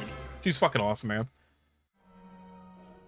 Tilly. Oh, Tilly. Oh, Tilly. Tilly's a cute name, too. I like that. Hey, GB Bubbies. How's the game going? The game's going absolutely fun. I am having a great time. The fact that I can, like, play this game and, of course, talk the way that I do, I was not able to like have a moment like that in the first original game because of how rough it was. But Replaylee is such a nice change of pace because it's so much more structured in the sense that we are going to, like, we're collecting pages, we're going to and from areas in the game pretty easily. Jonathan Joestar, my beloved. Oh, Jonathan. Oh, Joestar. There we go. I think another really cute name would be Zelda. Zelda is a really beautiful name. Not because of the video game, but a lot because of the video game. I lied. Wait, how do we get out of here? Can I fast travel, please? There we go. Zelda is a very lovely name.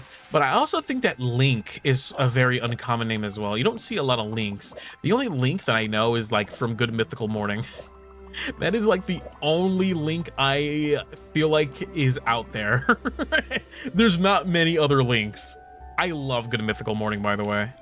It's such a good fucking, like, I love that channel to bits and pieces. Rhett and Link, they're so goddamn sick. Rhett and Link, you should become VTubers. I'm just saying. This whole live action stuff, enough of that. Come on, let's get you on live 2D. Let's get you a fucking, like, a nice rig and everything like that. That'll be awesome. Let's get you rigged up. Let me do the wheel of mythicality. I'll do it. Collab win. They probably would be absolutely down. Those guys are fucking amazing. Aerith? Aerith is such a cute name. Ooh, Aerith is a really good name. Aerith? Am I saying that correctly? Aerith? Aerith. Like a Jurard clubs with flash tubers. No, I want Rhett and Link to get VTubing models. I think they would fucking rock that shit. I don't know. Watch.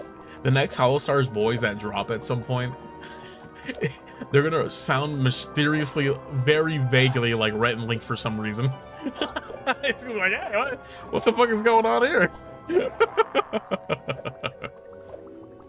Alice? Oh, Alice is awesome. I love Alice. Now, I don't mean to... I was thinking, I'm like, those are great names. What's a name that I don't like? Like, what's a name that I, like, detest? You know? Oh, shit. I don't want to make it, because there might be people in here that have the name that I don't like.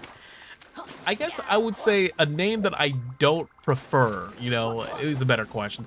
If you have the name that I'm about to say, it doesn't make you a bad person. It just, like, I dislike it because it's such a common, strange name to me. I just don't find it to be a very nice one. Skylar. I'm so sorry. I can't stand that name. Skylar. Like the way it even sounds nasally coming out of me. Skylar. Hey, Skylar.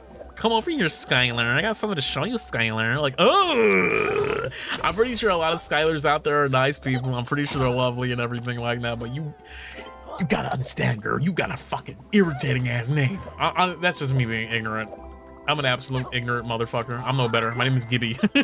So it's just like, what do I know? Can I smack that tree with my forehead? Let me see. Sorry, Skylars out there. I love you, but you gotta understand something. I just got a hat. What the fuck? Okay, let's go. Plow boy. Plow Roy? What the fuck is that guy's name? I'm so Skylar out there. I'm so sorry. All right, name one. Okay, name a friend's name right now. Your friend. I'll give them a personalized message right now. Just name their names randomly. Go ahead. I'll give them a personalized message to make up for it right now. Okay. Oh, we're going over here. What is this down here? What the fuck? Have I been down here? Enzo. Miriam. Okay. Hey, Enzo. Listen to me. Run. Run while you can. Please. Don't look back. Just keep running. All right. Augustine. Augustine, you listen to me and you listen to me good. Don't you ever do that again. Miriam? Okay, here we go. Miriam. Miriam, I like what you did with the place. I think it's really nice, but you got to pick up the dishes after the while. They're collecting in your room again. You gotta put them in. You gotta put them in where they belong. Okay, Miriam, you listen to me. What am I doing? Wait, hold on. I lock it again. Oh shit! Can I go past there? Yes, I can. Fuck it. Yeah, I know who that is. Woo. Okay, there we go. What's another one? Matthew? Matthew? What you did the other day was insane work. Don't you ever do that ever again. I'm gonna call the fucking police. Carrie? Okay, I got Carrie. Carrie, you are the only Carrie in this plane of existence. There are no Carries out there. I'm so sorry to say this, but you are one of many, many few that are out there right now. You live happily and don't look back. This is a cameo. This is my cameo stream. That was a home. Mika. Hey, Mika. Your good friend Tired Tomato told me that you owe them $3 billion. You need to pay your taxes. Actually, don't pay your taxes. Wait, Haka, welcome on in, Haka. How is it going? Hi, Hakitos. It's nice to see you. Nice to have you. You caught us on a very interesting time with our choice of words. Thank you so much for joining on in. Welcome, Hakitos. Thank you, Haka Senpai, for raiding us. Hope you had fun. Hope you had a lot of fun. Out of curiosity, what were you guys playing? What were you Hakitos doing? We don't pay taxes? Preferably you do. Wink, wink. Do your taxes. Do them. Pokemon Zaza. Yeah, playing Pokemon Za. Okay, I see. Everyone's been jumping on the Pokemon ZA, and one thing that I've been watching a couple friends play it, and I've been jumping into the streams that the boys are playing as well. Listening to that soundtrack. That OST is done by Insane in the Rain. Thank you so fucking much, Pokemon Company, for doing that, by the way, because that composer, that man can fucking make some tunes. Also, thank you so much, Matito. Thank you so much, Tired Tomato, for, of course, giving out 10 snipes. Appreciate that. Yeah, dude, the OST that game, like, I'm not even too big on Pokemon. I love Pokemon, don't get me wrong, but I'm not a big Pokemon head. Like, I don't know how to play competitively. But man, I was twerking in my fucking chair listening to that OST. I was like, what is happening? My ass is moving by itself, and I don't know why that's happening. Oh, I can go over here. Oh, hey, you little guy. Nice snipes. Thank you for the snipes. I appreciate that, by the way. Can I leave this area? Hold on. Thank you. There we are. Okay, we're good. Yeah, that music. What a slap. I just saw him post about it. Yeah, dude, the music is... It's perfecto. It's perfecto. It's so good. I need to make... I want to see. I don't know. At some point, I think I'm going to go ahead and, you know, get on the gravy train of brand new games. You guys already know how fucking weird I am when it comes to new games. I was supposed to be playing Silent Hill F, like, fucking days ago. But the reason why I have not been playing it is because a lot of us have been playing it. You know, I don't want, like, as fun as those games are, as that game might be, I will play it sometime down the line where not all of us are playing it so that we don't drown you completely in Silent Hill, because I'm pretty sure a lot of you are like, oh, another Silent Hill stream, another one. Not that there's anything wrong with that whatsoever. I'm just saying, for me, I like to play something a little different, you know? No one's playing Yooka-Replay. We just got perms for it, so I'm just like, hey, play some Yooka-Replay, baby. Once the hype dies down. That's what happened with me with mouthwashing. After a while, I was like, you know what, mouthwashing, everyone's saying, Gibby, you need to hop on swag, hop on the go. Mouthwashing is so fucking good. It's a great story. And I was like, man, I don't wanna. I really don't want to. And then when the game was done past its hype phase, I played it and it was good. And I liked it. School's starting again. I'd like to go for now. Take care of everyone, and Gibby, have fun. Hey, Valerie, thank you so much for joining us, Valerie. I love you very much. Please come back safely and have yourself a good rest of your day. And a good day at school. Hope it's good for you. Give me that. Thank you so much, because I do get overloaded with just one game. Yeah, I think it's... Oh, dude, we just got perms for a game that I can't wait to play. For some reason, this week started out strangely. I feel like I should probably say this. My schedule is always like a suggestion. As much as I love to make those schedules, there are times where things do get in the way that kind of like hinder like it.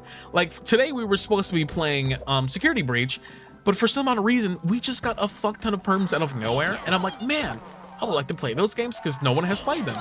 Yooka-Replay being one of them. And then the next one playing, what is it?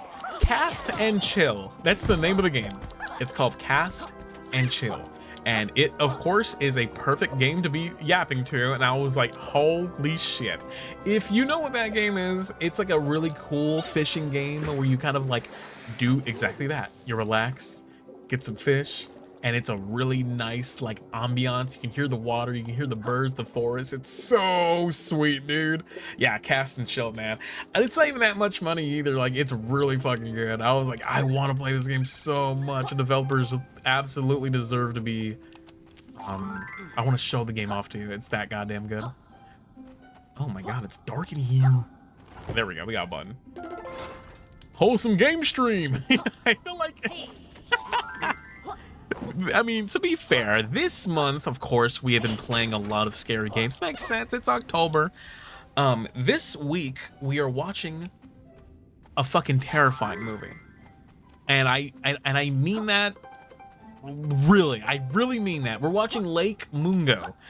Now, I don't recommend you guys looking at spoilers about this film, but I, of course, will let you know it's one of the better mockumentaries. It's like pretending to be like something. Like, for example, we did just watch Paranormal Activity, right? And you know how Paranormal Activity was like pretending to be like a real thing? It kind of like was recorded as if this was like a real occurring you know, documented footage of this couple being haunted by this unknown entity. Lake Mungo is kind of like that, but it's executed a little bit better in my opinion. And the reason why we're watching Lake Mungo specifically is because I want to show you how it can be done a bit better, because watching Paranormal Activity, as fun as it was, kind of left a bad taste in my mouth because of like just the nature of that film isn't the best. I hear the sequels get better because it kind of has its own feet to stand on after the first film, but I wanted to watch something that was geared towards that kind of style of movie, which is very entertaining and in my opinion better than Paranormal Activity. It's like a mockumentary, but I will let you bubbies know right now, Lake Mungo, be careful with this movie. I'm gonna throw some of course not spoiler warnings, excuse me, trigger warnings your way before we watch it, but it gets into some serious dark places that is not for the faint of heart. But that ending, I've already seen this movie before, but I need to watch it again. That's how good it is. It's a movie that I've seen, but it's a movie that I want to, of course, share and have a discussion with you, because it left me with one of the biggest questions on the fucking planet. It's that good. Sounds very interesting. How, dude, it's the best. Lake Mungo, Australia mentioned. Oh wait, was this like an Australian-based film? Really? No way.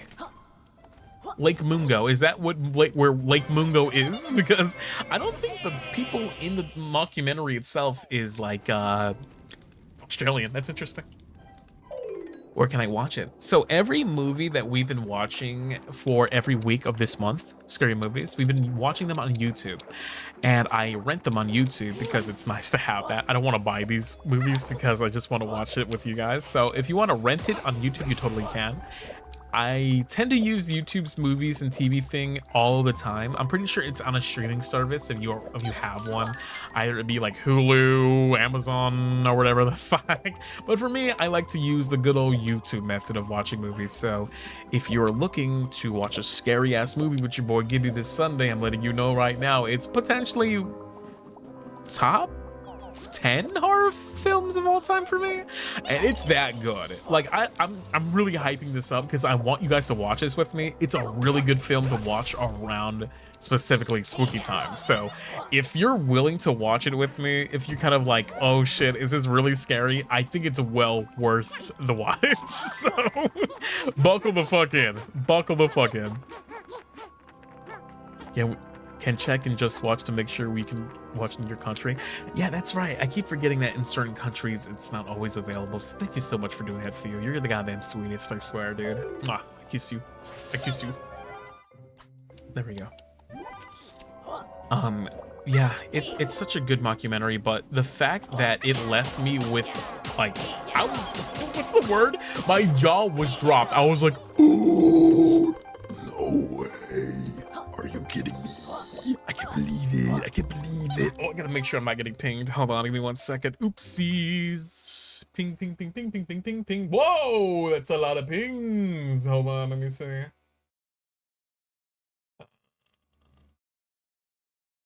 Okay, sorry. I'm just making sure that I'm doing a-okay. All right, sorry about that. All right, I was just don't want to get pinged because, well, I would rather get pinged. I just don't want. I want to make sure I'm not getting bonked by saying some crazy shit. Because for you Hakitos who are just joining us, we're having a pretty fucking insane conversation earlier. No, I don't want to have sex with AI robots.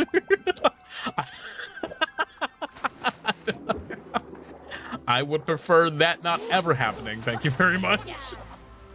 Yeah, they're good. They're just quality of life pings. Really nice pings. Give me that. Ooh, we found this little guy. Come here. Don't ask. Sorry, I prefer flesh. Sorry if I prefer organics. You know, I'm so sorry. Oops, I guess I chose correctly. What about friendship? Like, if a robot came up to me and was like, hello, I love you, I'm like, yo, what's good, robot? And then I dab him the fuck up and we just become boys. Like, that's different. As long as the AI bot is just wanting to be my friend and it's like, I'm like, hey, you want some pizza? And then the robot's like, yeah, I want pizza. I'm like, okay, let's do it. That's the kind of AI bot buddy that I would like. But I'm not too sure how far along we are from that being a reality or not. I don't know. Hey, let's get some pizza, dude. And then I will forever defend my pizza bot. That's his name. Oh, wait, what the fuck? There's something here. Come here, you. Oh, I want him. Come here. Got him. Talking about these kind of movies, the Fourth Kind. Wait, The Fourth Kind? Is that an alien movie? The Fourth Kind. Wait.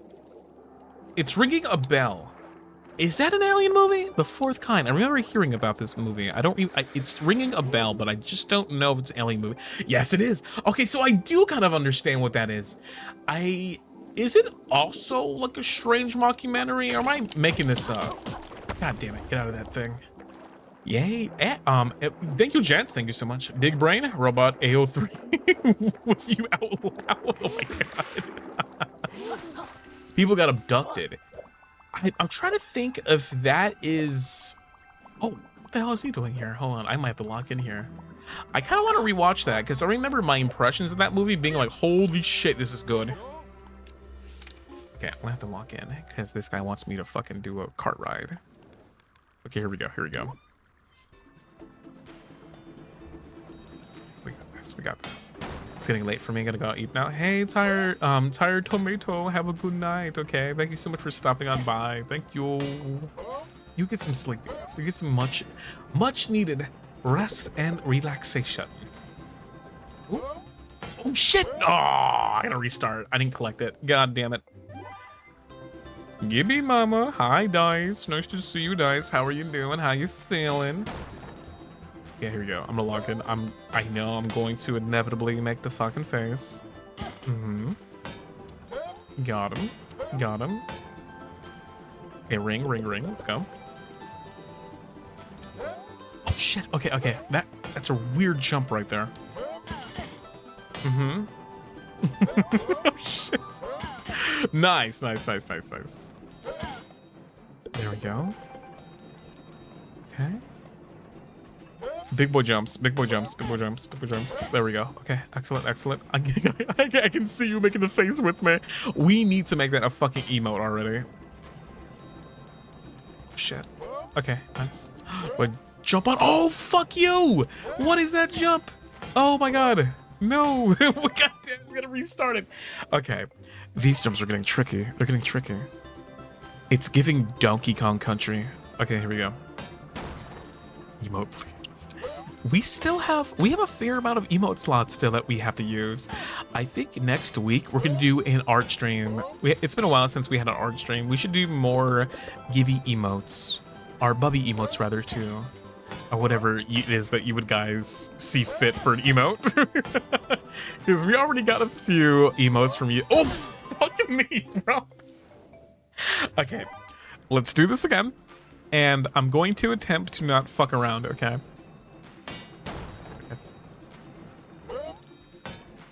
Cannoli. That's such a good suggestion. Okay, got it. Yeah, we need to do an art stream. I think we need to do a magma board at some point as well. It's been a while. It would be nice to have a magma board stream again. There we go. Okay, here we go. Fuck me. Wait, what is that jump? Okay. Lock in. I'm just gonna jump early beforehand so we can smack on him. Please, Mac board. Okay, let's do it. Hey, I'm down. I would love a Mac. Yeah, you know what? Next week, let's get some two art streams, one for emotes, and then we'll do a Mac board stream as well.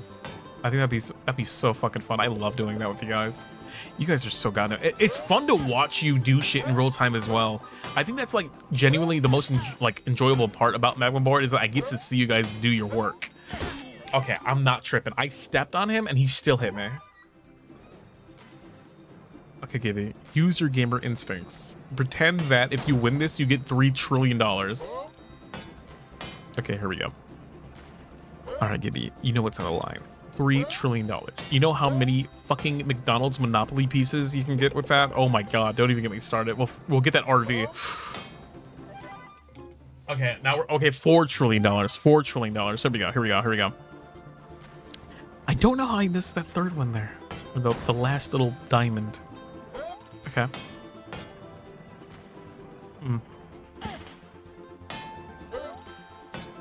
Okay. In this economy? Okay, you have to do like an early jump there. Okay, now here's the fucky wucky one. Oh, that is fucky wucky. All right, we're good. This is challenging. Okay. I jump over him. Okay, we're good. Holy shit. Excellent. So $5 quadrillion, $5 gabillion. Holy shit. Oh my god, oh my god, oh my god. Okay, okay, okay. Nice. What the fuck? I jumped on his head and I didn't grab it. That's dick. And we were right there. No, we only needed one more. Look at this shit. Come, just give it to me. I've been good. Those bee-looking creatures are cute. I only needed one, you son of a bitch. Oh my god, okay, try again. Do it again. Okay, at least we got two of them, but that's not enough. I want one more. Okay. Here we go, run it back, run it back. Okay. Now remember, there are $10 trillion. You can buy so many fucking lobster rolls with that. You know how many Ben and Jerry's fucking, oh, son of a bitch. The other day I got pissed off, and I'll tell you why. Went to the store. I'm like, man, I can really go for some ice cream. You know me, I'm an ice cream kind of guy. I love me some ice cream. Went to the store. I went to get Breyers, you know, Breyers. I love that ice cream so much because it's nice and soft. It's easy to scoop. There we go. And it's super delicious, right? Super delicious ice cream. And I'm eating my ice cream and everything, and then someone tells me, oh yeah, Breyers is awesome. It's not ice cream, but it's awesome. I'm like, what do you mean it's not ice cream? It's not ice cream. What the fuck is it then? It tastes like ice cream, looks like ice cream. It's in the ice cream aisle. Telling me it's not ice cream. Yeah, like, yeah, bro, it's not ice cream. What the fuck do you mean it's not ice cream? No, no, no. Oh, fuck. It absolutely is ice cream. It's absolutely ice cream. Who is that? Canis? Canis? Come here. Where are you? Understand me something very quickly. How is that not ice cream? No, no, it's not the ice cream. It's not the no. The ice cream that I posted, was Tempest ice cream, tempura ice cream. I was Tempest ice cream. What is wrong with me? It made me angry because then we fought and they were like, yeah, that's not ice cream. I'm like, dude, it tastes like ice cream. It's vanilla. It's fucking delicious and I absolutely love it. It's fucking ice cream. I'm like, no, it's not. I'm like, I don't give a fuck if it's not ice cream or not. It tastes just as good as ice cream. I'm gonna box your ass. Okay, there we go. There we go. There we go. Okay, patience, patience, patience, patience, patience. We're good. We're good. We're good. Oh fuck me! Gibby needs to focus. Okay, okay, okay. Here we go. Here we go. Here we go. I'm gonna get that fucking. I want that page. I want it. Okay. So, the reason why it's not ice cream is because they said it wasn't. And look, I don't care about their technicalities. All I know is that I ate some pretty banger-ass ice cream. Oh yeah, but it's not really milk. It's like kind of like a processed milk. And that's why it's so easy to scoop. Well, great. Okay, fantastic, I guess. But it doesn't make it any less of an ice cream because of that. It tastes just as good, if not better than ice cream. Yeah, but, I don't know. Okay, okay, okay, okay. Okay, here we go, here we go, here we go. On. Okay. You fucking, oh my god, no, what the fuck?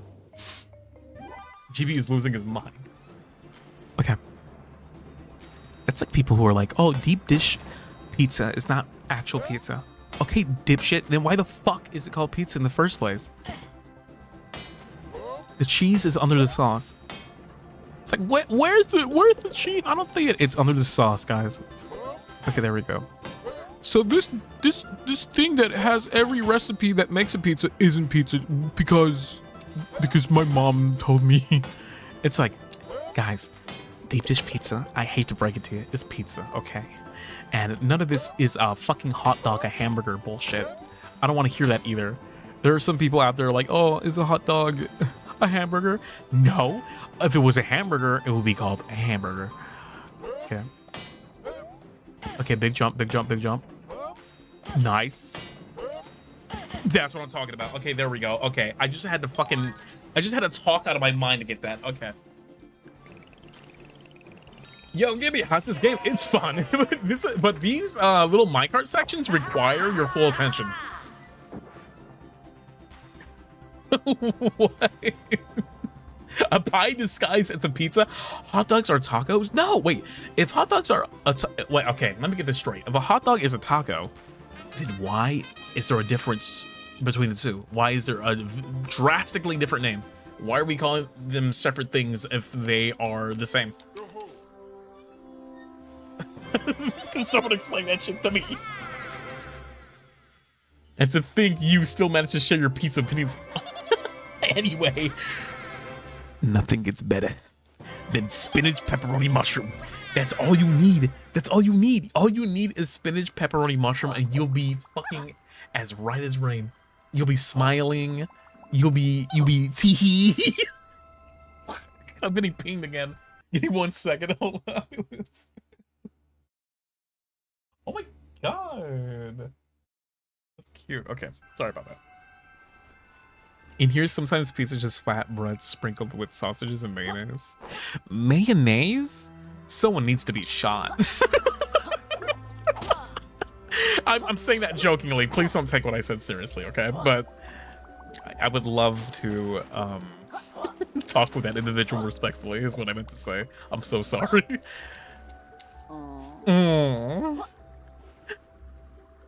Hey, it's tasty. You know what? Wouldn't be if you're saying it, it must be right. I feel like your food I feel like you're the kind of person who has really good food taste. There's something about you. I think it's your art style, probably. When I see someone's art style, I'm like, they probably know how to make a really fucking mean, like, peach cobbler pie. Mayo on pizza is one thing. If it's mayo, it's rather sad. Wait, if you put pizza on your mayonnaise, or if you put mayo on your pizza? So let me get this straight. Are you dipping the mayonnaise in the pizza? Or are you putting... I don't even know what I'm saying anymore. When I see my bubby's art, let me freak out a little bit. Okay, oh, fuck me! Oh my god, god damn it. Okay, there we go. Flatbread, sausage, mayo sounds good.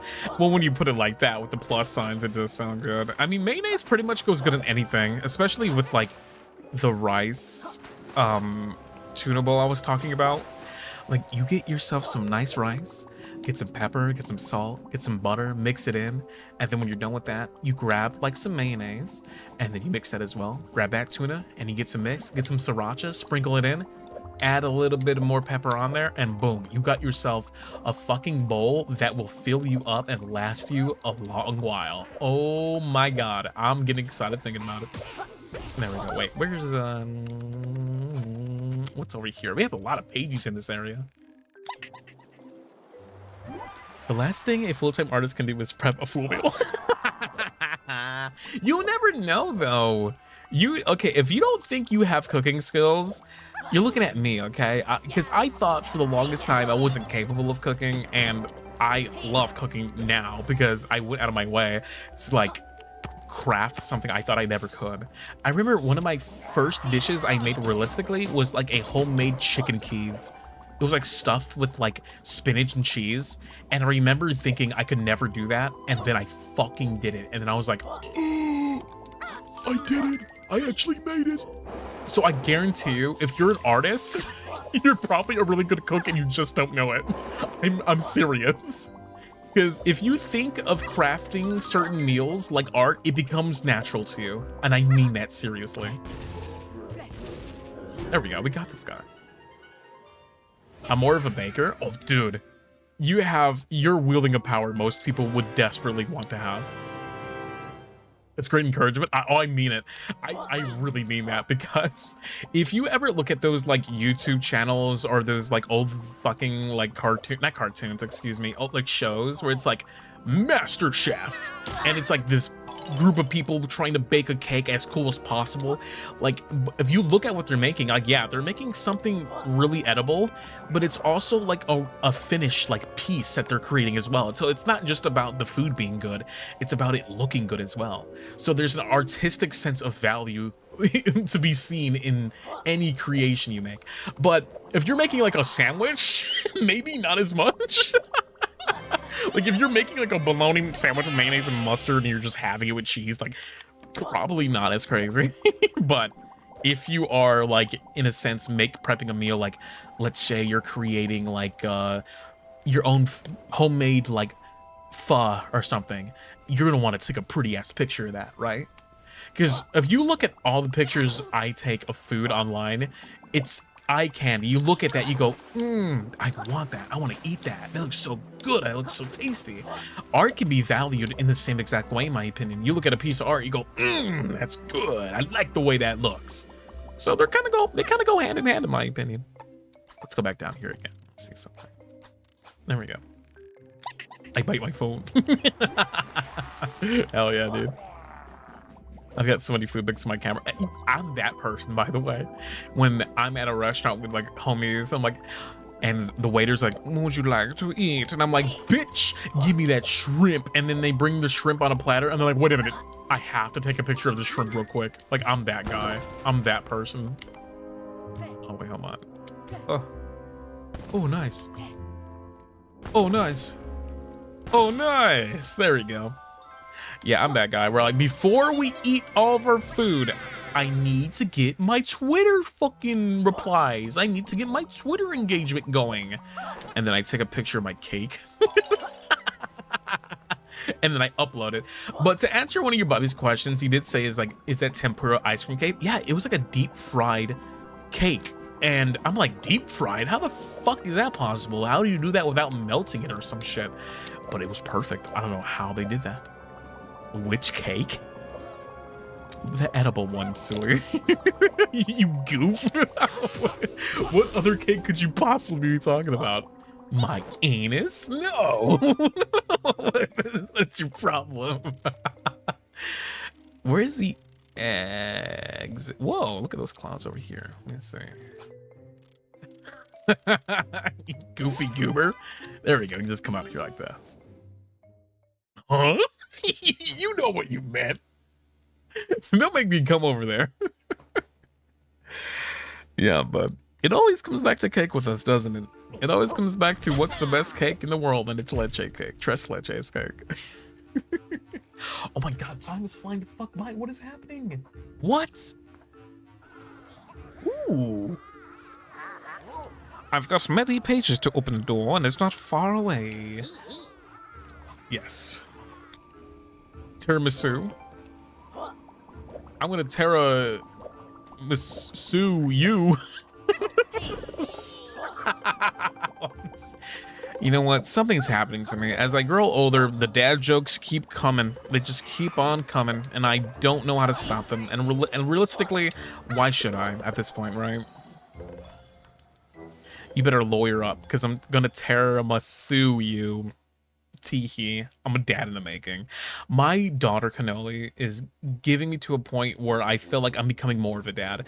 The other day, I just coughed as loudly as I possibly could for no fucking reason. There was just something in my throat, and I just went and I was like, why did I do that? I didn't really think there was like, maybe there was a frog in my throat, just a little hiccup there or something. But I'm developing that sense of just like, oh, father noises out of the fuck of nowhere. As soon as 30 hits, you're gonna inherit a dad joke from, oh my god, from the Aether. I've made a couple of them, and I'm proud of the couple of the dad jokes I've made before. Is there a quick, where is that at? It's not here. There's a page here somewhere, though. I will say, I'll be a little honest with you guys about something. So, hold on. Let's, oh shit, I want to go up there. I want to talk about something with you that I feel like I want to let out there, just for anyone who needs to hear it. The other day, I may have talked about this already, but gladly will talk about this again. I looked into the mirror, and visibly, for the first time in my life, I can distinguish that I am aged for the first time in my life. I have lived this long up until this point, until just now realizing that. And this happened like days ago. It's the first time I realized, holy shit, your boy is getting older. But I'm still a ripper. I'm still looking great. I'm still looking fantastic. I just know that I'm old. Are we in trouble? No, you're not in trouble. What are you talking about? No. You're fine. You're fine. I'm just talking about old. And I'm gonna hit 30. I'm gonna hit the big 30 soon, you know? And I've been thinking about it. I'm like, damn, I'm getting old. But not old enough. I think 30 is the perfect time to assess, like, okay, now that I'm old, what's going on? Like, how am I gonna keep up with myself? And the more that I think about it, one thing that I cannot do anymore that I used to be able to do, I would be able to go to the grocery store and absolutely demolish a bag of family-sized hot Cheetos all by myself. Loved it. And somewhere in my body now, I still enjoy that, but not anymore. Because if I were to do that now, that would hurt me physically, and my body would have a reaction to that. And when I was younger, and I was a bit healthier, that absolutely wasn't the case, because my body was such a open-ended like book almost, where I could just like consume, like, give me some of that. But as I get older, I've become a bit more in tone with my body reacting certain ways to certain things. Like, for an example, if I drink too much of a sugary drink, I get tired very quickly, and sometimes palpitations do tend to happen every now and again because of the drink that I've had. Which I have, that once again, this is something that's never happened before. You bastard, give me that. Minnie says that your 30s is where your life begins. I love that saying because it definitely feels like that. I really do like that saying because it feels like that for sure. Don't worry, Gibby, turning 33 tomorrow. Oh, are you seriously? Holy shit, nice. We're still young and be proud of that. Yeah, I thought about that because the reason why I'm bringing it up is because a friend of mine, he is very self-conscious about his age. But mind you, he is 28 years old and he's very like, oh my God, my younger days are behind me and I'm never gonna be young again and this and that. I'm like, I almost forget that there are people out there that desire to be young, you know? And I felt like I never had that desire before. And I still... there's not that I yearn for being young. I think I love being old. There's something about me being a finer, refined gentleman that seems to be a bit more in tone with the kind of person that I like to be as I get older. And I feel like I've been doing a very good job at doing that. Awesome, thank you so much, Shadow, for the super. You're about to unlock your wizard license, Mama. You unlock the spell slots past 30. I have about 3. That's awesome. Yeah, dude, I can't wait to get those those little unlocks that you get at the age of 30. But the reason why I'm bringing this all up is because I want to ensure that you don't feel the way that I used to feel the same way, honestly. And I felt like this when I was like 24, 25. I was very self-conscious about the way that I appeared as I was getting older. But what changed that opinion about myself was the fact that I became more in tone with how I am as an adult and how I'm perceived beauty as an adult. Because you see all these old people and you think, oh, they're old curmudgeons and they're past their prime and they're mean and everything like that. If you make yourself out to be that way, that's probably what's going to happen. But if you are very much spry, if you're very much confident in yourself and you're very much loving towards yourself, you're not going to become like an old man and wreak havoc like a witch or something. Like, you are beautiful no matter what age that you are, no matter how old you get. So if you're out there thinking that you're past your prime or anything like that, I want to ensure you that you definitely are not. You are doing a very good job and you have many things to go to. You'll be like at the age of 50 or 60, I guarantee you, you're still going to be learning a lot of new things, no matter the fuck what. Tiny me hated how I looked. As I age, I care so much less, and it's great. Yeah, I guess for me is that I do enjoy the way that I look as well. And I think it's just being able to love yourself, which was one of the most difficult things I had to do in my life, you know? Because being able to love yourself opens up a gateway to so many like positives. Because it's a struggle. It's a struggle for me. It's something that I still battle with, in my opinion. Because there are times where I'm like, man, oh man, I want to keep after myself. So I think when I hit the big 30, when I hit 30, I want to do something that I have never done for myself in this lifetime. I want to get absolutely fucking ripped, and I mean that. I want to get shredded. I want to be as muscly as muscle can be. I want to like get rid of that for myself, and I mean that sincerely. I'm not fucking around. Like, I have always had, until this day, till right now, I am always like, I'm a snacky man. I'm a snacky head. If I'm in my room, if I'm chilling, I guarantee you there's a PB&J to my right. If I'm just like watching YouTube videos in my living room or scrolling Twitter, there's a bag of chips to my left. Like, I love snacks and I can't stop doing it. But as I get older and as my body is giving me these tall tale signs of like slight warnings, I want to take my health a bit more seriously. But one thing that I always wanted to do, just because it's a goal that I feel like is absolutely approachable and I can conceive it and see it as it happening, is me getting the dream body that I've always wanted.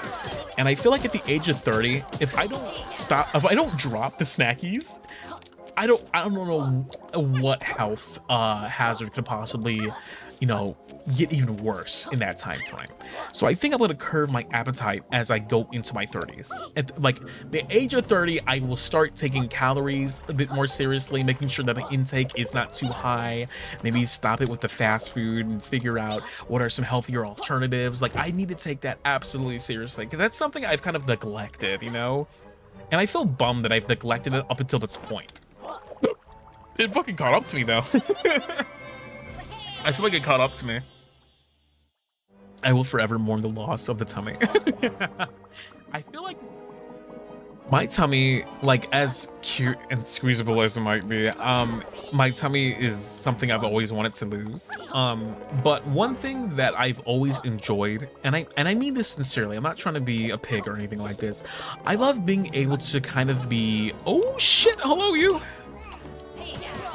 The body that I want, I love when people, when you see someone who's worked out amazingly, you go, God damn, that's a beautiful body. But one of the most important things I've always wanted to do is be a cosplayer. I want to cosplay, man. I really do. Like, I always wanted to cosplay Chris Redfield, but I could only cosplay Chris Redfield if he has eaten about 19 burgers every day. That's the only fucking Chris Redfield that I can like currently cosplay as. But I want to like cosplay as like Chris Redfield, BSAA agent or something like that, and look good while doing it, you know, because you need to be shredded to fucking like look like that guy. And I'm like, I don't think working out is hard. I think they're not too far from me. There's a really nice workout place I want to go to, and I'll figure it out. And I'll go there maybe just about like every other day of the week. We'll see how things go. Maybe take some light jogs. I already love jogging as is. Maybe I can make it more of a constant thing. Like in my 30s, it'll be time for me to take health seriously and maybe take exercise serious, like super seriously. Cosplaying in 30s, let's go. Yeah, man, I want to get to it. I want to do fucking crazy ass cosplays, but that requires me to, you know, loosen up a bit more in terms of like my chunk. And I'm not trying to say if you are of a heavy set person, which I am, you can't cosplay, because there are characters who are heavy set that should be cosplayed, absolutely. But for me, in my opinion, for myself to be very happy with the characters I want to cosplay as, it would require insane amounts of like body work. Oh shit. Having another one of these fights. What I found important growing old is also body positivity, which you can do with your body will be different, and you need to be kind to yourself. Thank you, Yummy, for saying that. Absolutely.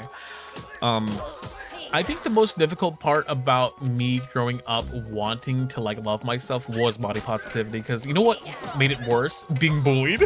Because everyone calls you like bad words about your weight. They mention the way that you look. They mention like anything that comes with being of a heavy set kind of person and individual, and it makes you feel like dog shit, of course. And then you have like, of course, in your adult life, you might run into some dickhead on the street that you're passing by, just passingly saying something about your appearance, which doesn't happen as often as it should, but you know, usually it makes you feel bad. And I think for me, when it comes to my appearances, when you have people in your life telling you that you look handsome, I blush a little bit, and I go, oh, thank you. That's all the confidence that I need.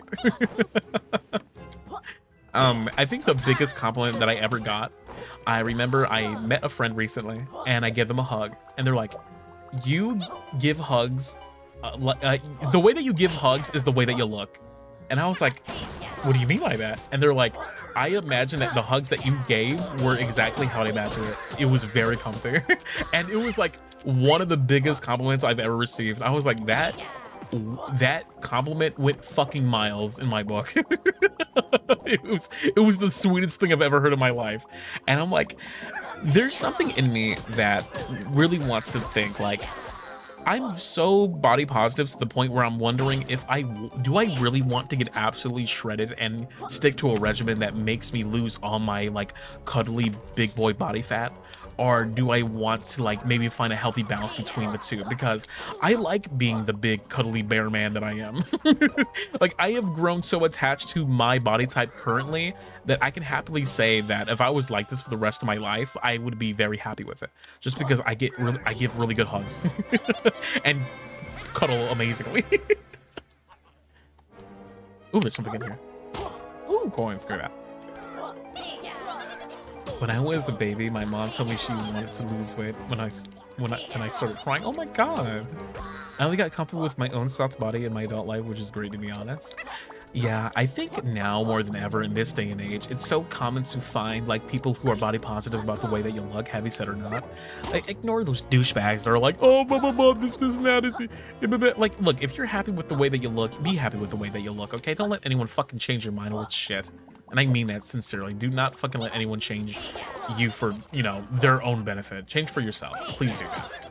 Because when you start like giving into people's demands about like, oh, you probably would look better with this on, but you can't wear it. It's just like, fuck you. Like, fuck you.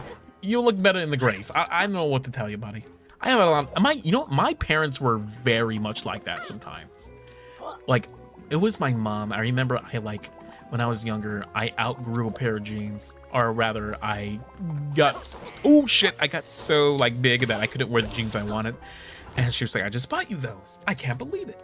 You're telling me that you've been, you know, eating so much of this and this and that. I'm like, you know, Mom, you could probably say something a lot nicer to me if you'd like to. And I remember saying something like that. And she was like, yeah, why did I say that? I'm like, I don't know why you said that. You bitch. Like, figure it out. Like, maybe don't say that to somebody if you don't want, don't look like a douche. Like, it's so easy not to do that.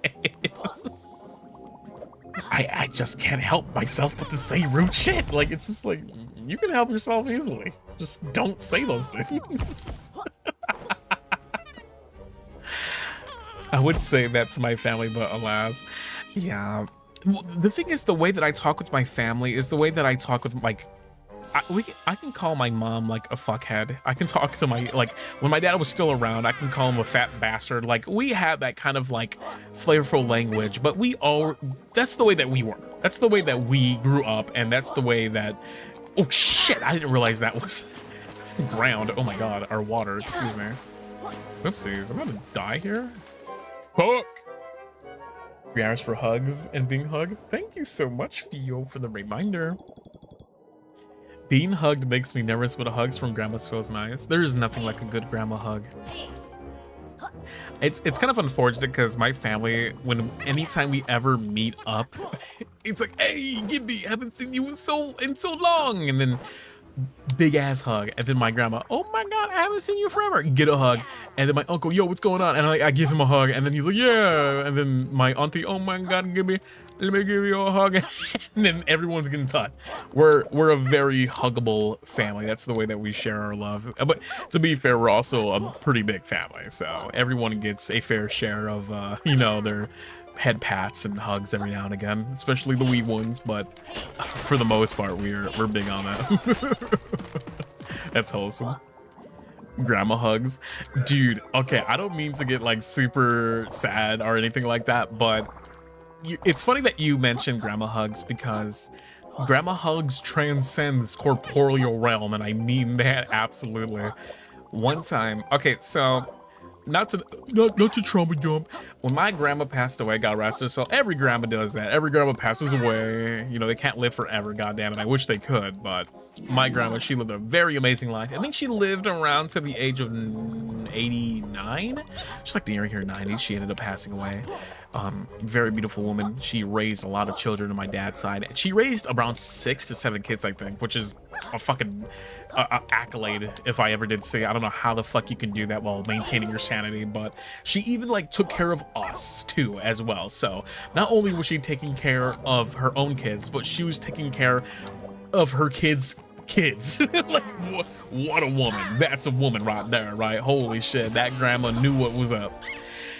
And anytime I would go like to a family get together, like a Thanksgiving or a birthday party or any event that my grandma was throwing, she would be cooking. And when she would cook up her good food, you could smell it from the outside before you enter, and it gave such a good warmth sense of ambiance. It was perfect. And when I would enter the house, she'd go, "Oh, mijo, come give me a big old hug," and I run towards her, I give her a big old warm hug. And my grandma, she always wore this like, not loose clothing, but very silky, nice, calm, loose, like ish clothing. Like when you would hug her, it would feel unlike any other grandma hug. And I'm pretty sure all you grandma havers out there or who have had grandmas before understand where I'm coming from.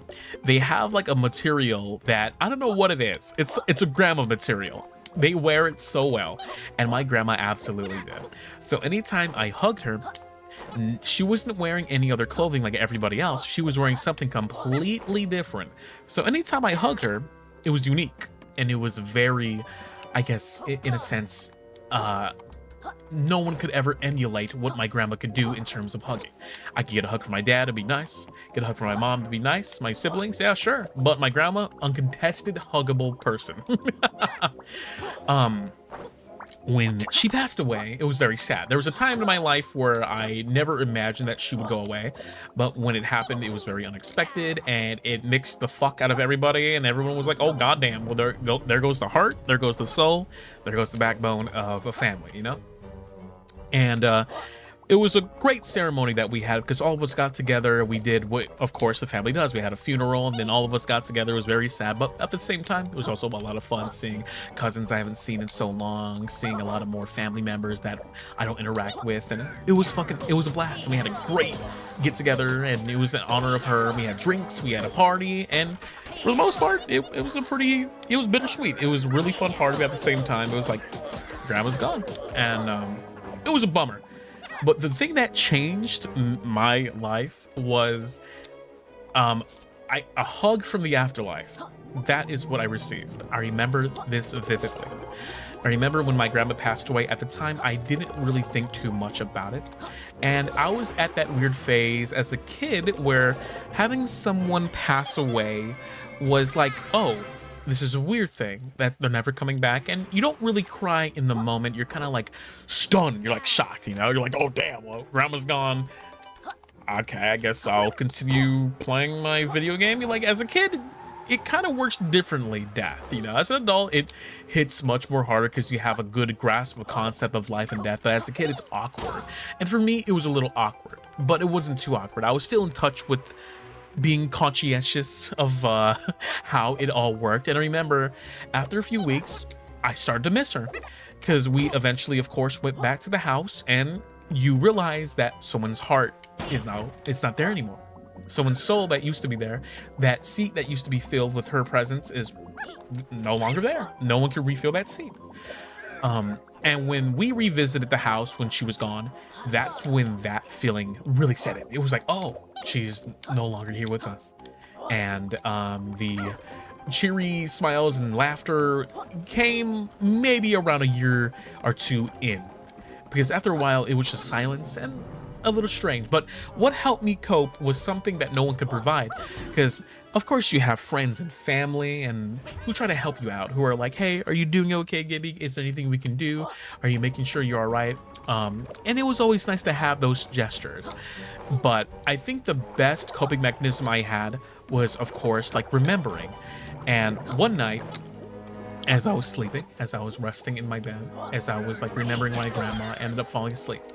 And I remember in my dream, I dreamed of my grandma. My grandma, just like in real life, she approached me and she was like, Mijo, come here, give me a hug. And this is a dream that I had. And I approached her, and in my dream, I remember it. I remember what she was wearing.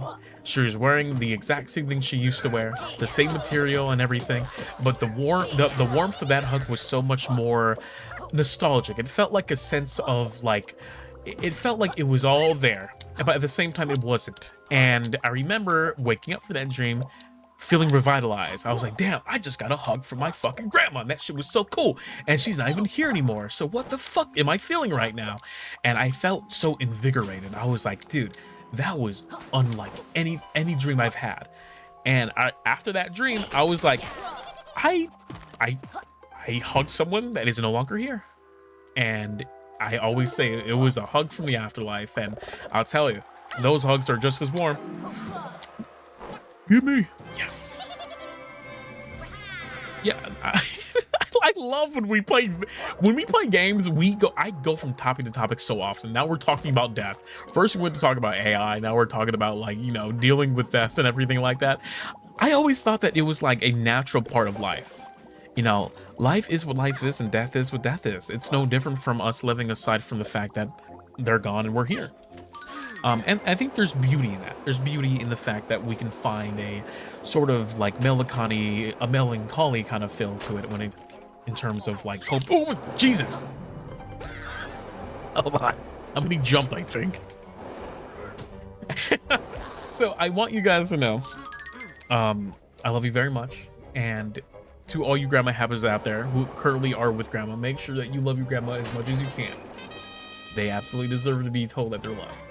That's the only, I feel like, I wish, if my grandma was around a bit more, I feel like I would absolutely talk her ear off so much more. Because I still want to know about my indigenous side. Because she was highly indigenous, as Puerto Rican as she was. She was also Native American. But she primarily took more or less into her Puerto Rican side than anything. But her mother and her father, they came from a Native American background. And I've always wanted to discover that about myself. Other than just knowing I'm indigenous, I'm not too sure how much I am, but my grandma was very much like a part of that whole background. I wish I knew more about my indigenous family, but I don't know much about them. I don't even know where the fuck they're at, but I know they exist and I know what they look like. But it's a strange, my family's massive. So maybe someday I'll find out my indigenous side and figure that out. I would like to at some point. Are you part of a tribe? My grandmother was very much a part of something like that. I don't want to be ignorant and say that, oh shit, what it is, because it could have been a number of things. But she always kept it, like, not away from us, but as a kid, it never was something I spoke about, because I didn't really know too much about, like, you know, ethnicity and worrying about all that kind of stuff when I was younger. So I never had an opportunity to sit down and be like, hey, what, you know, how your mother and father, like, what were they and how are they and what were their practices? I never had that opportunity. I hope you can do that. I do too, because my uncle, he's the reason why I know how to make fry bread correctly. Which, if you guys don't know, fry bread is like pretty much a really big dish in indigenous spaces. He had an ingredient that I always followed that was really good: honey with buttered sugar, and then you put some salt on it, and it's absolutely fucking delicious. You get some dough, you pat it down with some flour, and it's the best thing you could ever fucking eat in your life. But I would really like to see for myself at some point where my how much Native American do I have within the family itself. Be interesting, because I don't really see a lot of indigenous VTubers out there, but I'm happy to be one. I just would like to figure that out. I mean, I might need ancestry. Isn't that what it's called? Ancestry? You kind of like send them some DNA and they bring it back and tell you how much what you are and everything like that. I think it's probably something I should consider at some point. I'm not too sure when though. Let's go here. I'm on a different island. Can we have a fry bread cooking stream? Oh my god, you're in luck. I fucking absolutely would love to be able to fucking show you how to cook fry bread. It's a lot easier than you think.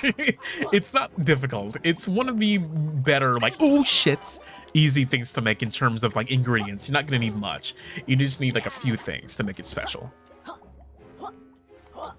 I take it as the cue to discover more indie VTubers.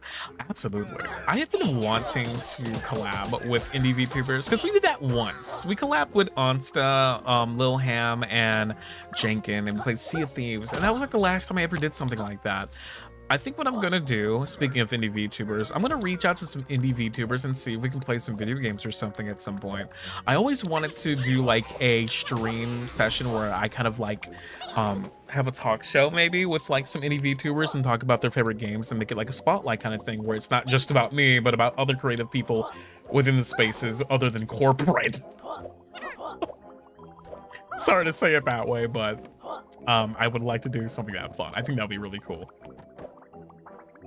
Yeah, collabs are great. I really want to do more collabs outside of the boys, because the boys and I, we collab every now and again when we can. It's a lot of fun. It's a blast, of course. But I feel like there are so many indie VTubers out there that I absolutely adore that I feel like I would vibe with immediately. And it all takes a bit of like patience on my end, because you know me, like I say that I want to collab with like someone and then in the back of my mind I'm like, I don't know who they are, I'm not too sure if I vibe with them or not. But you know, that's of course the discovery of making great friends, which is probably why I should maybe participate in those big VTuber Minecraft and Grand Theft Auto things or whatever, because I hear that's where a lot of good friendships and everything spawn. It's from those like roleplay sections.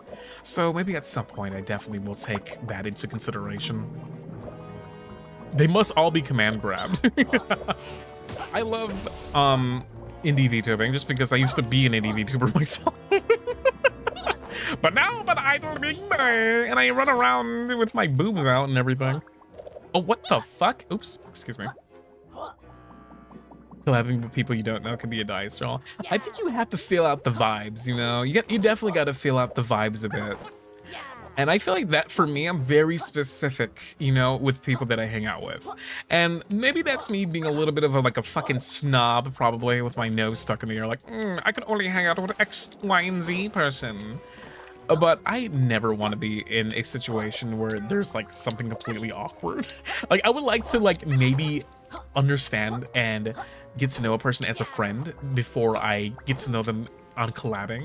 Like if I want to collab with someone, then I probably would have known them for a bit, or we just get along amazingly, you know?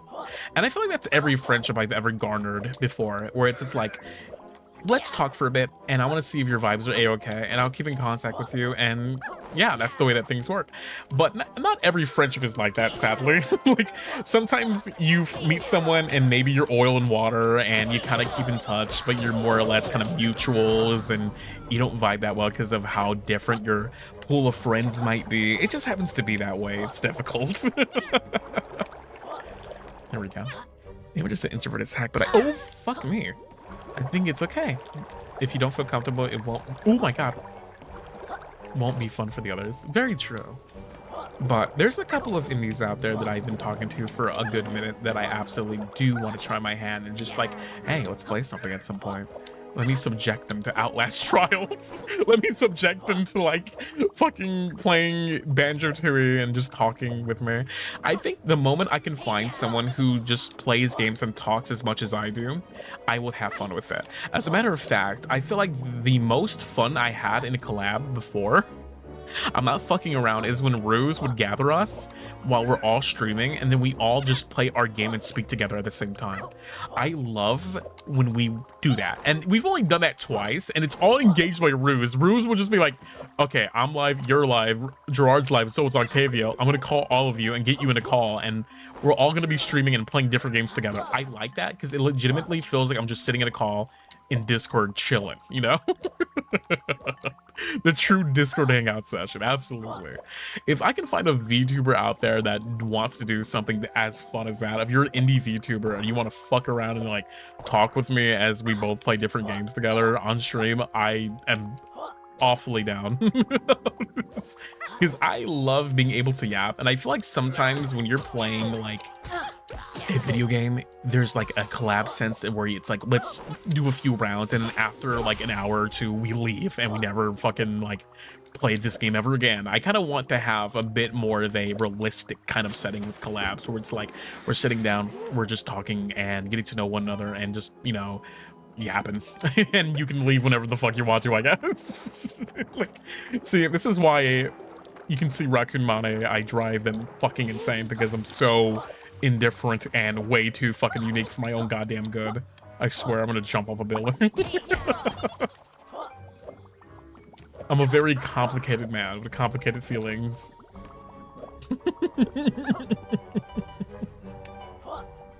Okay, well, I will say, probably gonna stop playing for the time being right here because it is getting pretty late and it's almost 3 my time, and that means it's well overdue the time I have to be up and I have to get to some assignments as well. So what I'm gonna do is probably wrap this game up, but of course beforehand, I know when we play games, we tend not to talk too much about the game itself, but admittedly, I have been playing this game in my own time, and I've got to the casino world, and it's a goddamn blast.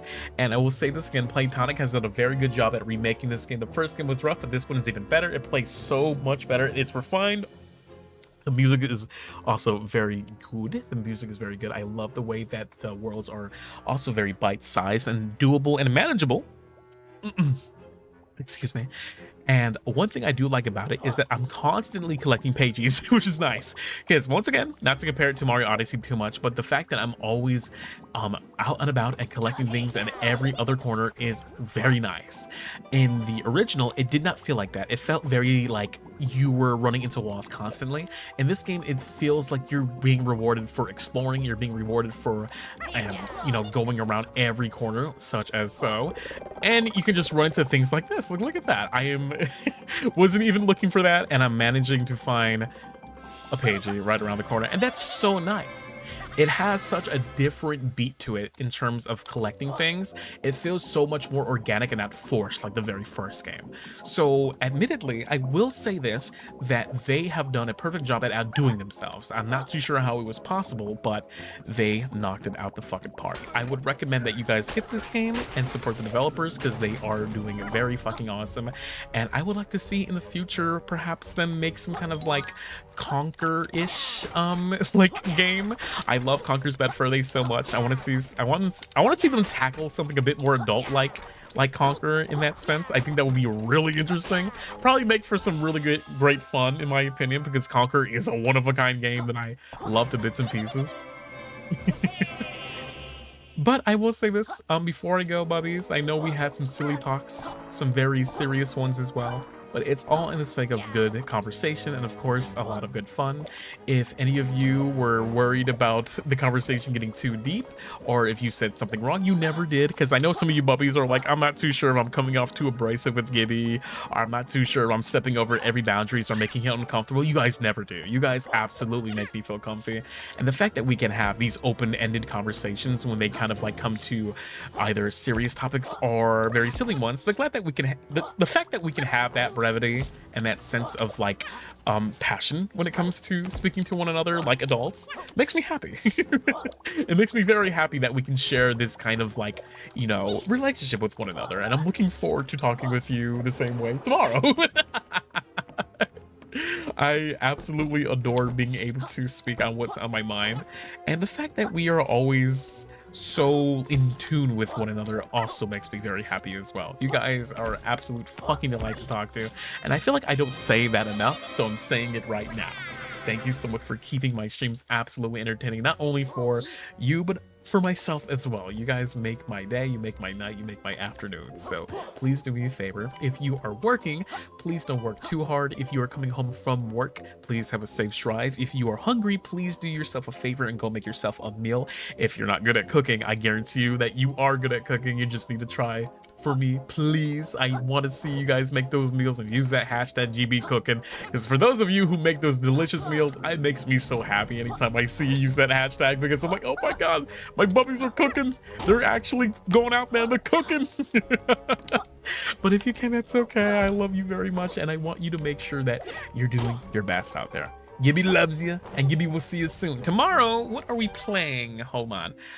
Let us have a little look-see. Tomorrow. Where are we? Where's my silly little fucking... Uh-oh, I opened up the wrong browser. Quit that browser. Get out of here, nasty. Okay, let's go to the next screen. There we go. close that. And let me see who we can rate very quickly. Okay. I need to post the tag since at least once. Hey, no pressure whatsoever. I just absolutely love when my bubbies are showing me the cooking because you guys are fucking talented at what you do. So anytime you make an art piece or you give me a picture of food, I'm like, holy shit. It just really makes my fucking day, which is why I'm like, use the hashtag, please. And those of you who do use the hashtag, I want you to know that you're absolutely making my fucking day doing that. Like, seriously, I appreciate that. Tomorrow, we are going to be playing... Oh my god, are we seriously playing Doki Doki Literature Club? Oh my god. I'm going to go into that game pretty blind. I don't know too much. I know that the character Monica is like a robot or something, but that's about it. I don't know really anything else about the game, so we're gonna go into it with some bright, I guess, a bright mindset, because I don't know shit about the game. I think I don't, but we'll find out. Okay, let me see who we can raid. Where are we? Where are we? Where are we? Where are we? Who is up right now? Who is alive?